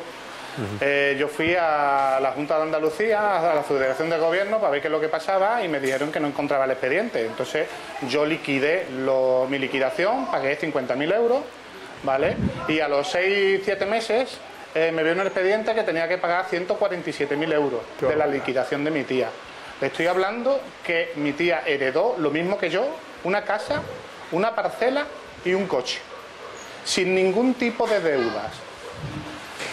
El domicilio habitual y fiscal de mi tía era su vivienda, que no le reconocieron la bonificación por vivienda habitual. Llevaba viviendo 20 años en ese domicilio y por 2 meses, ella tenía 64 años y 10 meses, no le dieron la bonificación. Pues con una bonificación de parentesco y una bonificación por minusvalía, porque tenía una minusvalía del 33%, le siguen reclamando a ella, es decir, a mí, a día de hoy, 115.000 euros. Es decir, desde la última vez que salí en televisión, lo único que han hecho ha sido darme la razón en el valor catastral de la casa, pero por otro lado, la parcela que actualmente tiene un valor catastral de 24.000 euros, Hacienda me lo valora en 180.000 euros. Estamos en la situación que el abogado ha solicitado por ese incremento de masa salarial, ha solicitado la pericial contradictoria y estamos esperando que la Junta de Andalucía, o en este caso Hacienda, se pronuncie. A esto les quiero decir yo a María José Montero que si los bienes que ella dice que la valoración de Hacienda no excede del 75%, ¿cómo que una parcela a día de hoy de 24.000 euros de valor catastral, cómo me lo valoran en 180.000? En este caso, y en el caso de Fabiola, la Administración o la Junta de Andalucía está actuando como usurera. Y cuando dicen que hay bonificaciones por parentesco, que hay bonificaciones por domicilio, que hay bonificaciones, es todo mentira. En su caso, a día de hoy, ¿cuánto debe? ¿Cuánto debería pagar en función de esa herencia que le deja a su tía? Yo pagué 50.000 euros y a día de hoy me están reclamando 115.000 euros más. Después de fallecer su tía. Después de fallecer mi tía. Estoy luchando la herencia, la liquidación de mi tía, porque la mía ya la pagué. Sí. Y es lo que le digo. Usted es guardia civil, ¿no? Sí. ¿Usted tiene posibles para afrontar esa deuda? Porque yo, oyendo antes a Susana Díaz, parece que aquí solamente paga el 2% y los millonarios en euros. Le pregunto, ¿de verdad? No. Eso es la estadística de la Junta de Andalucía. ¿Esto que le pasa a usted o le está pasando a usted? Ya, bueno, ya más gente... ¿es cierto que ahora mismo hay cada se está dando la estadística de cada día 15 personas tienen que renunciar a la herencia que reciben en Andalucía porque no pueden pagar el impuesto de sucesiones y donaciones. Sí, me lo creo totalmente. Hoy en día cualquier persona mayor de edad, como por ejemplo a Fabiola o incluso a mí, que no tengo conocimientos legislativos, si va al notario hace el típico testamento de mí para ti, de ti para mí. Es decir, si yo fallezco, mi herencia se la dejo a Fabiola. Si eso excede de 250.000 euros, que es un piso, que no hay que ir muy lejos, es un piso valorado en 100.000 euros, actualmente en Sevilla el coeficiente es 2,65. Eso sería 265.000 euros, ya nos pasamos del tope que dice la Junta de Andalucía. Y a eso hay que sumarle el 3%. O sea que cualquier piso con un garaje excede de 250.000 euros. Claro. Cualquier matrimonio hoy en día tiene solo un heredero, un hijo. Si hacen el testamento, como le digo, de ti para mí, de mí para ti, a falta de los dos hacia el hijo, si yo fallezco, condeno a mi mujer. Y si mi mujer fallece, me condena a mí en vida. Eso es lo que la Junta de Andalucía no le dice a la ciudadanía. Vamos a ver, Fabiola Lara. Fabiola, ¿usted es viuda? ¿Cuánto cobra de pensión de viudedad, Fabiola? Pues mire usted, yo cobro de pensión 395 euros. Para eso tengo yo que admitirme para pagar la luz de aquí del negocio, para pagar 4 cosas. Y la verdad, yo no tengo bastante para pagar la deuda que me pide a mí Hacienda. ¿Pero cuánto le pide a usted Hacienda, yo Fabiola? Pago... Hacienda me pide, a día de hoy, me pide 500.000 euros con intereses. Y yo, la verdad, yo no puedo pagarle a ese hombre esa cantidad. O sea, está hablando usted de la...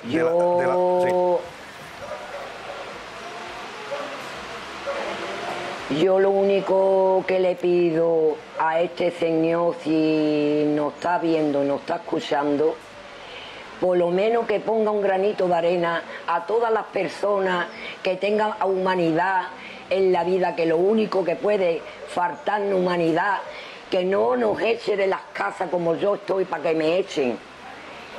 Y entonces a Susana Díaz le digo que si tiene hijos, que por lo menos esa mujer se ponga enfrente mía, que yo estoy a punto de que me eche al desfauce. Y entonces yo no puedo pagar ese impuesto tan grande que me ha puesto Hacienda. Y le doy las gracias a todo el público de ustedes, de las asociaciones que me están ayudando. Le doy a día las gracias por apoyarme. Pero esta señora debía de coger y llamarnos a uno y ponerse enfrente, Susana Díaz. Por lo menos que nos dé alguna capacidad para poder pagar estos impuestos que no hay derecho de pagar, porque estos impuestos están pagados de hace años, antes de fallecido, porque esta casa es mía, propia, muchos préstamos. Y el único préstamo que yo he pagado había estado ya el difunto muerto. Era su marido. Y entonces esta casa es nuestra. ¿Dónde nos vamos? Claro. Voy a recordar... ¿Me voy al Palacio Real donde está esa señora? Que voy a recordar, vamos a ver, Fabiola. Voy a recordar que Fabiola Lara vive en Coria del Río. Ella hereda 3 fincas rústicas pequeñas en esa localidad sevillana, después de fallecer su marido, un local y la vivienda familiar en una zona que parece, me dicen que es una zona modesta de la localidad. No sé si Juan Antonio, que está a su lado, también puede acreditarnos estos datos. No pudo vender parte de esa herencia para hacer frente al pago y por tanto no pudo pagar los 174.000 euros que hace 7 años le reclamaba la Hacienda andaluza.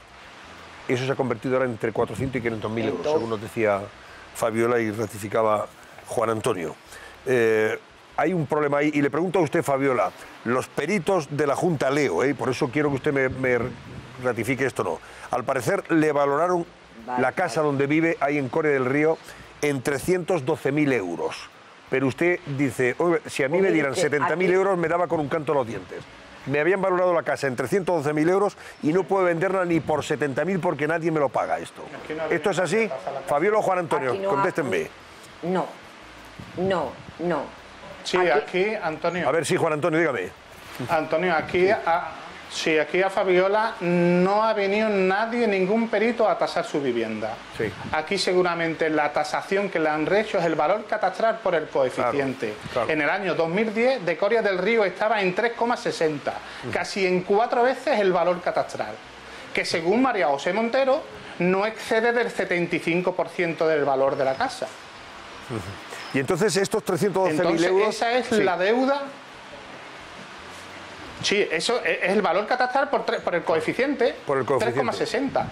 Claro. Pero es que, claro, el valor catastral... Más los intereses, más los intereses y sí, pero más los intereses y las costas, pues se le suban a 500.000 euros. Ya, pero ya de entrada a la casa estamos hablando de un valor catastral que estamos hablando de 312.000 euros, pero como ella dice, si a mí yo intento vender la casa y no me dan ni 70.000 euros por ella. En Coria del Río no vale una casa 70.000 euros. Es así, ¿no? Que se lo quede la Junta de Andalucía por ese valor, que se lo quede la Junta de Andalucía por ese valor, por 310.000 euros. Claro. Pero eso no los quieren. Ellos solo quieren el dinero. Y en estos momentos a Fabiola pueden echarla de su casa, claro, debiendo casi 500.000 euros. Por supuesto. Es lo único que tiene esta señora en un barrio marginal, con una tienda de diario que tiene delante de la vivienda y nada más. Yo tengo esperanza de que mi caso se solucione, porque todavía estoy abierto con el expediente y en plazos. Pero Fabiola no tiene ningún tipo de esperanza. Y creo que los políticos están para resolver problemas, no para darlos. ¿Y la tienda de Fabiola de qué es? Así que Susana. Sí. Es una tienda de diario, de vender Coca-Cola, agua, embutido, de... Un colmadito, un colmado. De comestibles. Un pequeño colmado, ¿no? Ahí va. Sí, pero muy chiquitillo, vamos, que es humilde. Bueno, vamos, que es que no tiene nada. Y ustedes han intentado hablar, ustedes, no sé si usted estuvo, pero ella sí estuvo en el Parlamento el otro día, cuando se debatía esta iniciativa del Partido Popular. El señor Moreno creo que prometió que si él gobernara Andalucía... junto con Fabiola. Sí. Dígame. Estuve junto con Fabiola, Maribel y Estrella en el Parlamento y la sensación fue de vacío, de ver a estas personas que son los que nos dirigen con sus risas irónicas, con un trato hacia nosotros que me sentí humillado. Solo salió Juanma Moreno a la calle, que yo me tuve que ir porque me iba a derrumbar. Y como le dije a Juanma Moreno, estos casos, que casi todos son del 2010, deberían de solucionarlo y eliminar el impuesto de sucesiones al 100%. Todos los políticos en Andalucía no están a la altura del caso. Nadie. Todos los grupos parlamentarios tendrían en bloque que darle la espalda a Susana Díaz. Ya, pero vamos a ver, Juan Antonio, Susana Díaz está gobernando ahí con el apoyo de Ciudadanos. Ciudadanos podría exigirle a Susana Díaz que bonificara este impuesto, por lo menos, no sé si al 99%, pero que lo bonificara de una forma sustancial para que no se dieran estos casos dramáticos que ustedes están contando. A cambio del apoyo que le están prestando. Por eso le digo que ningún grupo parlamentario está a la altura, ningún grupo parlamentario está a la altura del pueblo andaluz. Ninguno. Bueno, voy a pedir la opinión de los que hoy me acompañan esta noche. No se vayan todavía, por si acaso quieren preguntarle a Juan Antonio alguna cosa rápidamente, pero Paco Rosell, director del Mundo, conoce muy bien esta realidad. Ayer hablaba Javier Gallego, nos decía que son 19 casos aproximadamente los que se dan a diario en Andalucía de personas que renuncian a la herencia porque no pueden pagar este impuesto. Este era un mal que claro, estamos hablando de un impuesto que tú ya has pagado a lo largo de la vida. Sí, porque los bienes que tú tienes y que has comprado con el sudor de tu frente y de tu trabajo han estado pagados desde el minuto 1 a través del impuesto de patrimonio todas las veces que has tenido que pagarlo. Y resulta que te mueres y encima tienes que pagar más. Vamos a ver, este impuesto es profundamente injusto y ahí estamos los casos de los entrevistados que están poniendo de manifiesto su situación. El problema es que tú te pasas una vida pagando una hipoteca para tener una casa y cuando la traspasas heredas otra hipoteca, que es pagar a la Junta de Andalucía un impuesto de sucesiones que es claramente discriminatorio, claramente regresivo y que penaliza a las familias, porque tú esos impuestos las estás pagando con anterioridad y lo que no puede ser es que al heredar te tengas que pagar de acuerdo con el valor catastral de su casa. ¿Qué más quisieran estas dos personas y muchos otros que vender esas viviendas por ese precio? Evidentemente nadie se los paga. Como consecuencia tienen que renunciar a su hipoteca. Y esto es un tema que se viene produciendo en Andalucía en los últimos años y que lógicamente está produciendo una indignación porque el argumento de Susana Díaz, no, esto no perjudica a los más débiles, a los más desprotegidos, eso es mentira. Les perjudica exactamente igual como lo estamos viendo en este caso. Y luego, a mí lo que me sorprende es la actitud de Ciudadanos. Ciudadanos muy exigente en el caso de Madrid, la Comunidad de Madrid, ahí tiene el voto fundamental para eliminar el impuesto de sucesiones, que a mí me parece absolutamente discriminatorio, y ahí estamos viendo el cuadro que hemos publicado, o sea, habéis publicado hace un momento, la diferencia que hay entre Andalucía o la que puede haber en Madrid o en Canarias o en cualquier otro sitio, que es claramente un impuesto claramente oneroso, que perjudica a las personas que están en una situación de mayor fragilidad. Entonces, Ciudadanos, lejos de atemperar esa situación, subvencionar y ponerlo a nivel de Madrid, lo que pretende en Madrid es ponerlo a nivel de Andalucía, lo cual es el colmo del propio disparate. Lo que pidió Susana Díaz, con lo cual, armonizar el impuesto, pero no a la baja, sino al alza. Es decir, que Madrid cobre lo que cobra Andalucía. La Junta se convierte en heredero universal de muchísimos andaluces que no pueden pagar esa segunda hipoteca que reciben como herencia, porque en lugar de recibir una herencia de sus padres, de cualquier otro familiar, es una hipoteca lo que reciben en esos términos tan gravosos.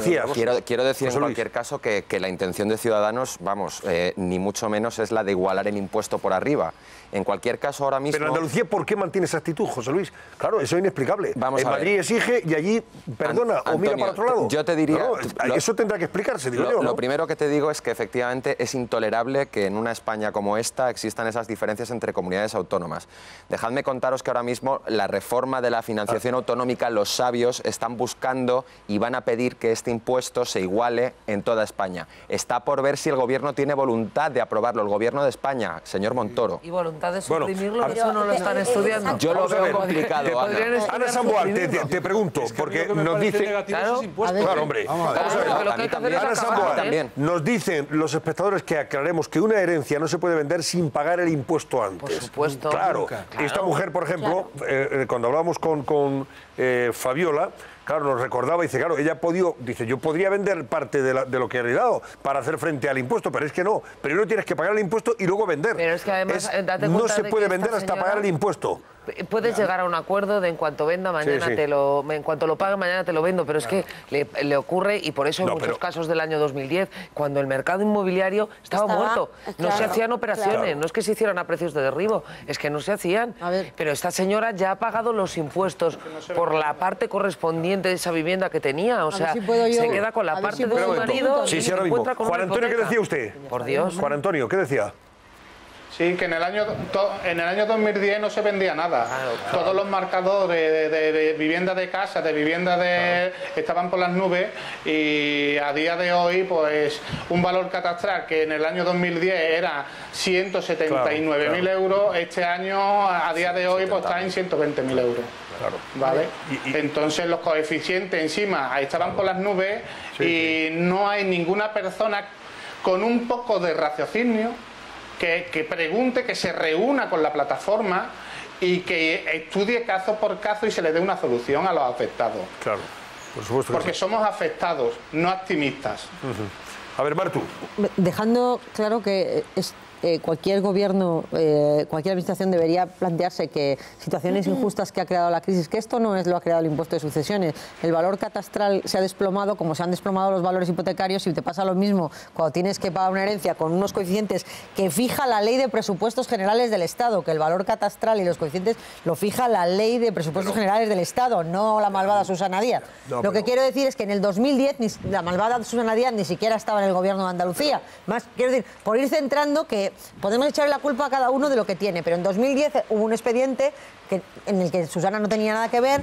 Hacienda, la presidenta de la Junta de Andalucía, aunque quisiera, no puede cambiar lo que sucedió en 2010. Pero sí puede bajar el impuesto. No, claro, hombre, por favor. Por favor, dejarme terminar de hablar porque os voy a dar la razón. Pero Martu, por favor. Me parece que yo estoy defendiendo que le saquen los ojos a esta gente. Déjame que centre el tiro y ahora me respondes. Yo te pregunto. Esto es un tema de injusticia. A mí me parece que este impuesto no debería existir y punto. Me da igual que lo aplique Susana Díaz o Cristina Cifuentes. Es que me da igual. No debe existir este impuesto. Es muy sencillo. Y las comunidades autónomas deben suprimirlo. Es muy sencillo. El gobierno de España lo tiene que suprimir porque las comunidades autónomas son las que gestionan el impuesto, pero el impuesto es estatal. Bueno, pues si sí, es muy también, injusto, ¿no? el Pues gobierno de España lo quita, pero ¿qué ocurre? Que si el gobierno de España quita ese impuesto, tiene que compensar a las comunidades autónomas con dinero. Porque, eso no me vale, no. Que asuman su responsabilidad. Déjame que termine. Que asuman la responsabilidad de las comunidades autónomas. Un minuto, si yo puedo terminar y luego todos podéis contradecirme, pero por lo menos que yo pueda explicar lo que quiero decir para que no pase por idiota, ¿vale? Bien, gracias. Es que si no termina uno de explicarse, pasa por idiota. Yo todavía no he hablado, lo digo por... No, perdona, mira... Esto de la igualdad y tal, los turnos. Yo te digo, el gobierno de España decide cómo se financian las comunidades autónomas.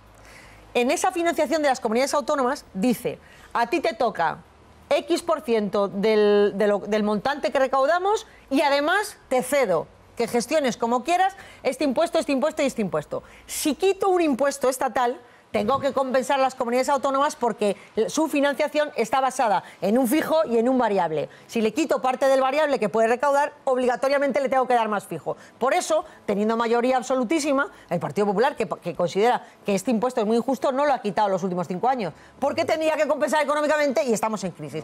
Primera cosa. No es así. Primera cosa. Bueno, no es así. Termino para poner cada administración. Luego, estas personas tienen un problema terrible por 2 cosas. Primero, porque el catastro estaba dislocado, ha estado siempre fuera de realidad. Todos los que tenemos un piso sabemos que el catastro te lo tiene valorado siempre muchísimo más de lo que vale tu piso. Y todos pagamos Hacienda con ese valor añadido. Por eso, ninguna administración central ha bajado los catastros, porque cobra de eso. Entonces, se le juntan 3 cosas.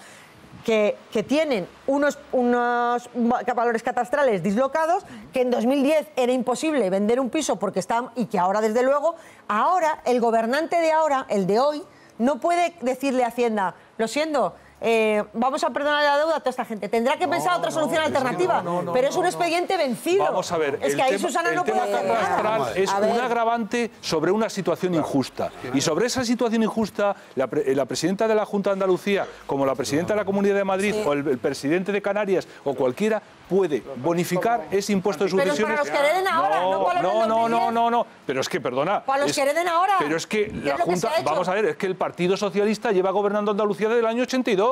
Pero antes además, de Susana Díaz tuvo José Antonio Griñán, antes claro Chávez. Que hay una cuestión o sea, ideológica por tanto, en este asunto, es un tema capital sobre un impuesto injusto. El impuesto de patrimonio lo suprimió Zapatero y lo recuperó Zapatero, con el objetivo de recaudar 1.400 millones de euros a propuesta del candidato entonces Alfredo Pérez Rubalcaba. Con lo cual, claro que hay una cuestión ideológica de fondo. No en vano, las 4 principales comunidades autónomas donde más se paga impuesto de patrimonio están gobernadas por el Partido Socialista. Que parece que se entiende, el impuesto de sucesiones, que parece que se entiende que aquel que recibe una herencia, ya sea con el sudor de su frente, ya sea porque su padre fuera el obrero más obrero, o ya sea por lo que sea, es delito, es pecado. Esto es lo que no puede ser.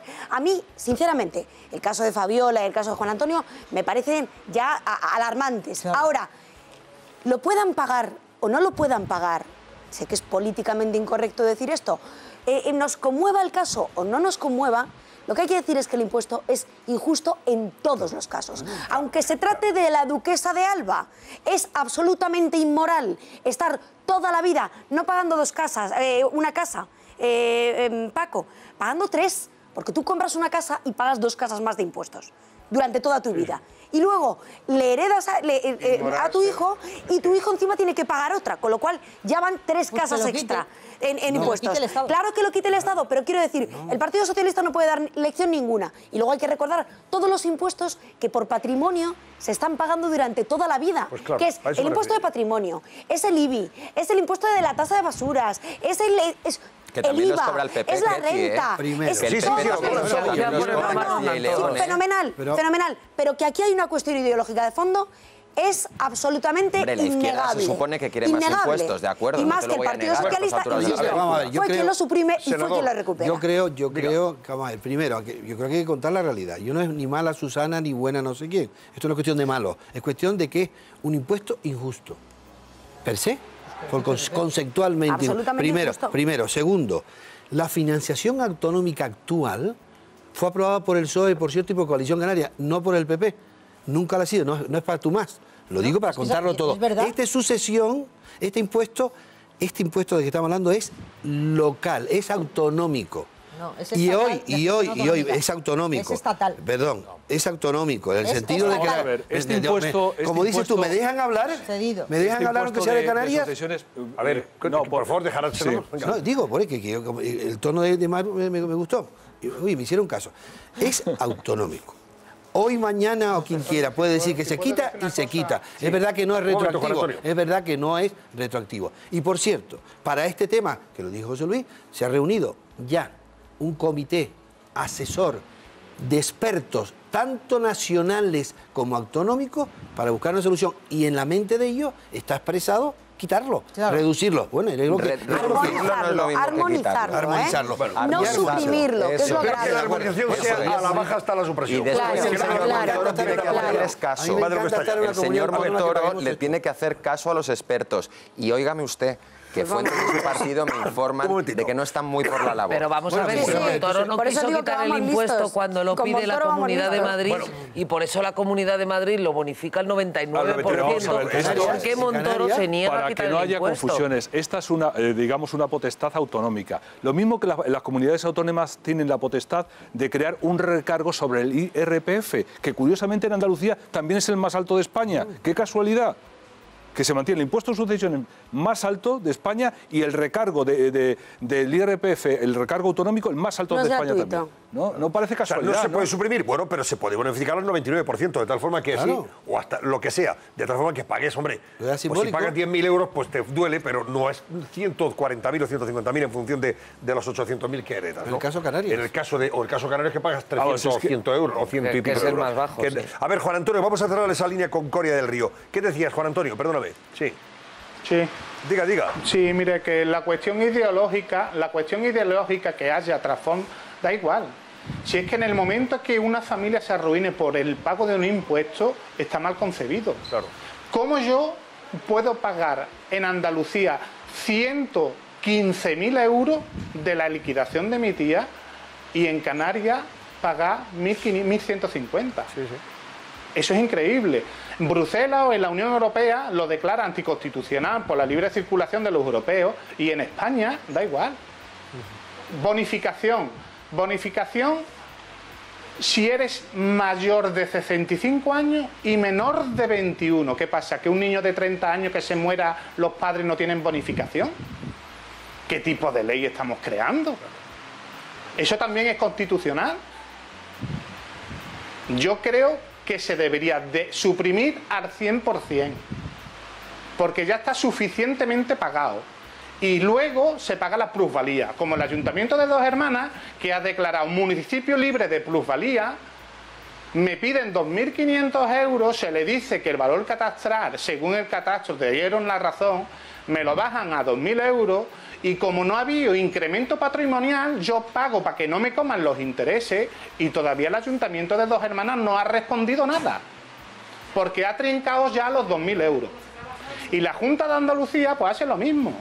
Lo único que le interesa es trincar dinero, y a los contribuyentes les da igual. Y somos nosotros los que le tenemos que exigir a los políticos que hagan su trabajo, cuando son los políticos los que se tienen que poner ya a trabajar y solucionar el problema. Me da igual la ideología que sea. Rojo, azul, morado, me da igual.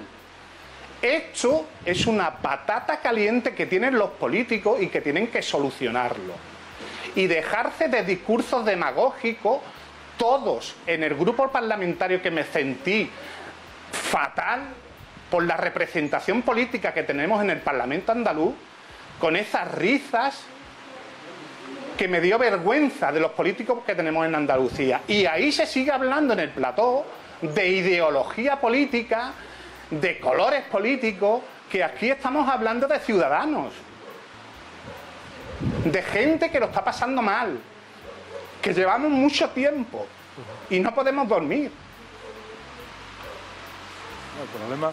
Juan Antonio, le agradezco su presencia y a Fabiola, por supuesto, y les deseo que esta llamada de atención, esta oportunidad, esta posibilidad de que ustedes hayan podido explicar así en este programa de ámbito nacional, sirva para que alguien efectivamente tome nota y solucione algo que nosotros estamos reclamando.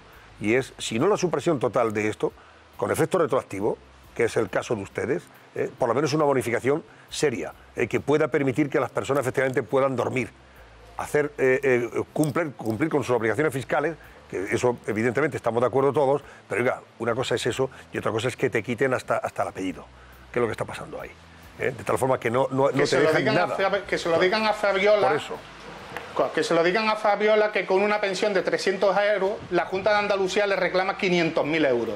Eso es de vergüenza. Eso es imposible hacer frente a ese pago. Es imposible. Bueno, Juan Antonio, le deseamos lo mejor, de verdad. Y estaremos al habla. No concluye aquí este episodio. Antonio, una cosa. Hacer un llamamiento a la ciudadanía para que con su firma nos apoye a la plataforma. Por supuesto, la plataforma es Stop Impuesto de Sucesiones y Donaciones en Andalucía, ¿no? Esa es la plataforma. Sí. ¿Y tienen ustedes alguna página web para que puedan...? ¿Página web? Sí, el mismo nombre tiene. Muy bien, Stop Impuesto de Sucesiones, ya lo saben. Si entran en esa plataforma en Andalucía, igual que está la de Asturias, la de Aragón, están ya configuradas, ustedes pueden participar, firmar y apoyar la reivindicación que hacen, que es justísima. Que desde aquí, de luego, lo hacemos. Nosotros le apoyamos en todo lo que podemos. Precisamente por eso, porque consideramos que esto tiene que suceder. Muchísimas gracias. Fabiola, a usted también. Gracias, y a Juan Antonio. Gracias. Pues vamos a hacer la última pausa y ahora volvemos y comentamos lo de Rajoy, que lo tenemos pendiente por ahí. Hasta ahora. Venga, vamos con la recta final del programa. Una última hora, Susana Ollero. ¿De dónde viene y a qué se refiere esa última hora? Venga. Una última hora publicada en Twitter por la agencia de noticias Europa Press, que además vamos a poder verla porque la tenemos aquí abierta. Y nos dice así: la ONU rechaza la petición del consorcio Diplocat de la Generalitat de ser observador internacional. Se lo contamos. La ONU ha rechazado la petición realizada por Diplocat. ¿Quiénes son? Son el Consejo de Diplomacia Pública de Cataluña, para que este consorcio de la Generalitat sea incluido en la lista de observadores internacionales avalada por el Centro Carter. Y les leo lo más importante, y es que el argumento de la ONU para justificar este rechazo es que entiende que el objetivo último del Diplocat, que está presidido por Carles Puigdemont, es bien distinto al de ser observador internacional. También contempla el hecho de que se vean afectados los intereses y soberanía de un Estado miembro como es España. Última hora de Europa Press. Pues más clarito el agua. Al final se queda con esta personajilla trabiliaria y pintoresca que consiguió, hacer algo terrible, que fue desunir a un grupo tan magnífico como los Beatles. Y luego vivir del cuento a partir de ese momento, porque estuvo casada con un gran genio como era John Lennon. Esta Yoko Ono. Es que tiene narices. Ese es el personaje que apoya al señor Puigdemont y compañía. En fin. Bueno, voy con el repaso a la prensa. Lleva El Mundo a portada ese ataque que se ha vivido hoy en Melilla. Ven ustedes la secuencia, además, la portada del Mundo. Bueno, ese es el vídeo. Ahora veremos entonces la portada después. En fin, si nos pilla nos corta el cuello. Es el titular que habéis destacado, Paco. Sí, es la declaración de uno de los policías. ¿En qué nos quedamos? ¿Con la portada o con las imágenes de Melilla? Bueno, vemos primero entonces la portada. Sí, venga, vemos la portada. Ahí ven ustedes, portada. Si nos pilla nos corta el cuello. Eso es lo que ha dicho el policía, ¿verdad? Sí, uno de los policías se lo ha declarado Fernando Lázaro en el periódico y es el testimonio de la escena de tensión que ha vivido y que se ha resuelto felizmente gracias a una ocurrencia que ha sido la forma más fácil de evitar que la aparición de este hombre con un cuchillo pues hubiera producido que es tirarle la muerte valla, de alguna persona. Una de esas vallas de plástico. Sí.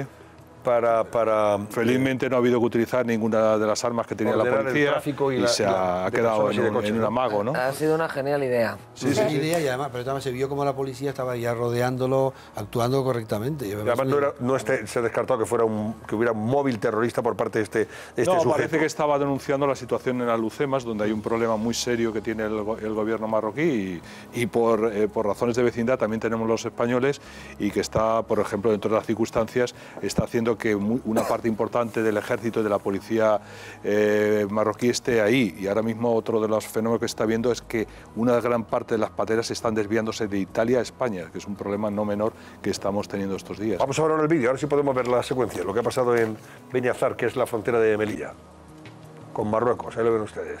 Ahí se ve como uno de los policías está viendo ya como este sujeto, cuchillo en mano, que está llegando hasta el punto donde se encuentra él. Se va a retirar y van a aparecer más policías enseguida, alguno con Guardia Civil y Policía Nacional con escudos protectores.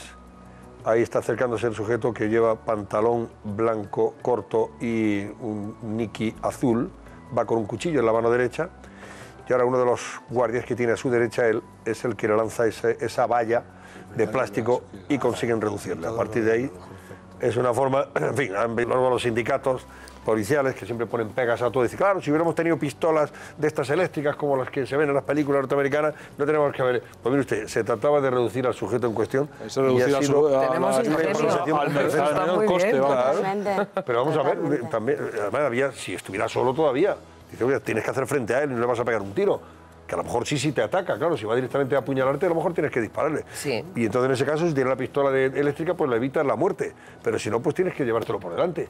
Pero aquí había 7 o 8 policías rodeándole, con lo cual... Yo creo que hay que usar proporción a las cosas y el ingenio español, una vez más, hace que actúe bien. Claro. Por eso se hacen grandes cosas en este país. Es que el Quijote se escribe porque... Y no todo lo resuelve el reglamento. No todo lo resuelve aún así, fijaos, Susana, ha habido... Mirad el cuchillo, la dimensión del cuchillo, que luego se ha publicado, lógicamente, y la herida que le ha provocado al policía, que le ha reducido en el suelo. Sí, hemos recibido las fotografías directamente de la policía, de cómo ha sido herido ese policía en la mano derecha, en el dedo índice. Vamos a ver a continuación esas fotos porque se puede ver, no le han dado puntos de sutura, es lo importante, y mañana parece ser que ya se puede incorporar. Ya estamos viendo cómo ha sido esa herida con ese cuchillo, y vamos a ver ahora mismo el cuchillo de grandes dimensiones. Mira cómo era el cuchillo, un cuchillo jamonero de los de cuidado, cuidado, no lo mires que te puede llevar por delante. Vamos a decir que es jamonero de carnicero. Lo que no sé lo que hay al lado, que es... La funda. La funda, ahí, es verdad. Sí. Bueno, pues ya ven ustedes cómo el sujeto iba provisto de este machete, ya o cuchillo, da igual, pero en cualquier caso... Es cierto que la mejor forma de reducirle es la que ha empleado ese policía para evitar ningún forcejeo que hubiera podido a lo mejor provocar más heridas. Felicitación a las fuerzas de seguridad. Bueno, también lleva portada del Mundo. Junqueras reunió pruebas de los contratos a dedo de Artur Mas, encargó un informe sobre los amaños y se lo envió al juez del 3%. Se permitía posicionar al licitado preferido, revela la auditoría. O sea que Junqueras...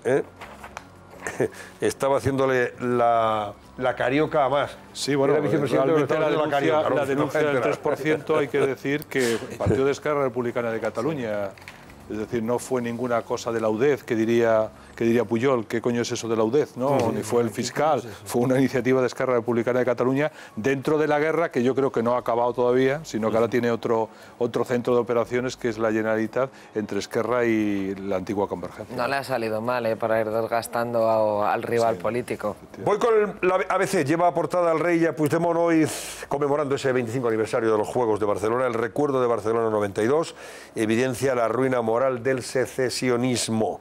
El rey evoca la unidad, esfuerzo, generosidad y compromiso de todos que hace 25 años inspiraron estos Juegos. Para Puigdemont, que hoy pondrá el Parlamento, hoy miércoles, en este caso ya, al servicio de la independencia, fueron el reflejo exacto de la forma de ser y de actuar de Cataluña. Por eso nosotros, con buen criterio, hemos preguntado lo que hemos preguntado, ¿verdad, Susana? Después de que el señor Puigdemont se apuntara el tanto y dijera que los demás no tuvieron nada que ver, pues hemos dicho que realmente es un éxito de qué. ¿O de quién? ¿De España o de Cataluña? Ustedes sigan votando. La segunda portada de ABC. Rajoy asume que su postura sobre Bárcenas marcará hoy su declaración ante la Audiencia Nacional. El presidente está obligado bajo juramento a decir la verdad sobre Gürtel. Ha sido citado como testigo dadas las responsabilidades orgánicas que ocupó. Si en 10 segundos me decís algo, bien, porque estamos fuera de tiempo ya prácticamente. Yo te lo digo. A ver, hablabais antes del circo por parte de los medios de comunicación. Sí. Yo creo que en este circo hay muchas responsabilidades también por parte de los tribunales. Yo personalmente creo que nada tiene que ver afirmar la convicción de que en el Partido Popular hubo una financiación irregular durante mucho tiempo con que sea compatible con que esto es una jugada política. Sentar a Rajoy en el banquillo es una jugada política que la audiencia ahora intenta compensar, pues permitiéndole que elija la fecha, el 26 de julio, permitiéndole que se siente donde los abogados, pero no deja de ser una jugada política lamentable, a mi juicio, en un Estado de Derecho que se precie de serlo. Sí, porque yo, subrayando un poco esto que dice Ketty, el circo no es tanto los medios de comunicación que pueden contribuir en cierta manera a divulgarlo, pero el circo es por lo que se va a organizar. Es verdad que Mariano Rajoy va como vicesecretario del partido, pero no nos olvidemos, en el contexto actual, lo que se va a ver es el presidente del gobierno, que es lo que se va buscando. Se habla de pena de banquillo y aquí lo que vamos a ver es la pena de banquillo un testigo, pero indudablemente es el contexto en el que está el tema de la corrupción, la propia situación política, y decía el fiscal Ignacio Gordillo, dice, va a haber muchas preguntas que no son aceptables, pero precisamente esas preguntas, los silencios de Rajoy, son los que van a forjar la actualidad mañana. Pues yo quiero decir que a mí me parece un acto de normalidad democrática, y teniendo Rajoy las responsabilidades que ha tenido en el Partido Popular a lo largo de varias décadas, lo extraño es que esta declaración como testigo, que va a salir igual de inocente que entró, no se haya producido antes, es lo que me parece. Pero puedes llamarle a declarar de muchas maneras, por ser precisamente, aunque no se le juzgue por su puesto actual como presidente de gobierno, a otras personas se les ha tomado declaración de otras formas. En llevarlo a la audiencia ya significa que es una operación política de alguna manera. El presidente del gobierno una vez más ha dicho normalidad democrática. Tiene que ir, no ha discutido nunca un problema judicial, nunca el presidente de gobierno ha discutido en ningún lado ninguna decisión judicial, y él va, ahora bien, decir que no es el presidente de gobierno, sino que va como vicesecretario, no, es el presidente de gobierno, porque es consustancial. No creo que le haga mucha gracia estar ahí mañana. No digo que seguro que va a ser ecuánime, con tranquilidad, con mucho sosiego, como siempre. Perdón. Por cierto, yo le compraría un coche de segunda mano a Mariano Rajoy. Perdón, todo hay que recordarlo. Él intentó no ir a la... Perdóname. Él intentó ir a la audiencia, por recordarlo todo y poner a todo el mundo en su sitio. Él intentó no ir a la audiencia, hacerlo por plasma, y la audiencia le metió un rejón impresentable en una democracia avanzada, en un Estado de Derecho normal, con un auto en el que, no había por dónde coger la parcialidad tan absoluta de los miembros de los magistrados de la audiencia. Yo no digo que no. O sea, como tanto le doy a Mariano Rajoy como le doy a los magistrados de la audiencia. Mariano dijo que iría al plasma o como fuera. Lo dijo, bueno, siguió las declaraciones que yo he oído, y yo sigo las declaraciones muy de cerca. Él dijo, en plasma, no plasma o presencia física. Él no puso ninguna condición. Él, como testigo, no ha puesto ninguna condición. Él intentó no ir. No, eso dice. Propuso. Como bueno, que eso dicen. Eso señores, dice que no va. Que estamos fuera de tiempo. La razón. Recuerdo la pregunta, o preguntas que según La Razón le van a formular mañana en esa sala a Rajoy. Se reunió con el señor Correa en la sede del Partido Popular, esa es una, y hay otras más. Foto de portada para el rey en ese 25º aniversario de Barcelona 92, y dice que el rey ha visitado más de 50 veces Cataluña. El país lleva portada este asunto que de última hora que estábamos comentando anteriormente, ampliado, o que ampliábamos con esa última hora de Europa Press. La ONU ignora la petición de observadores para la consulta ilegal de Cataluña. El gobierno intentó implicar a un organismo de Naciones Unidas experto en elecciones.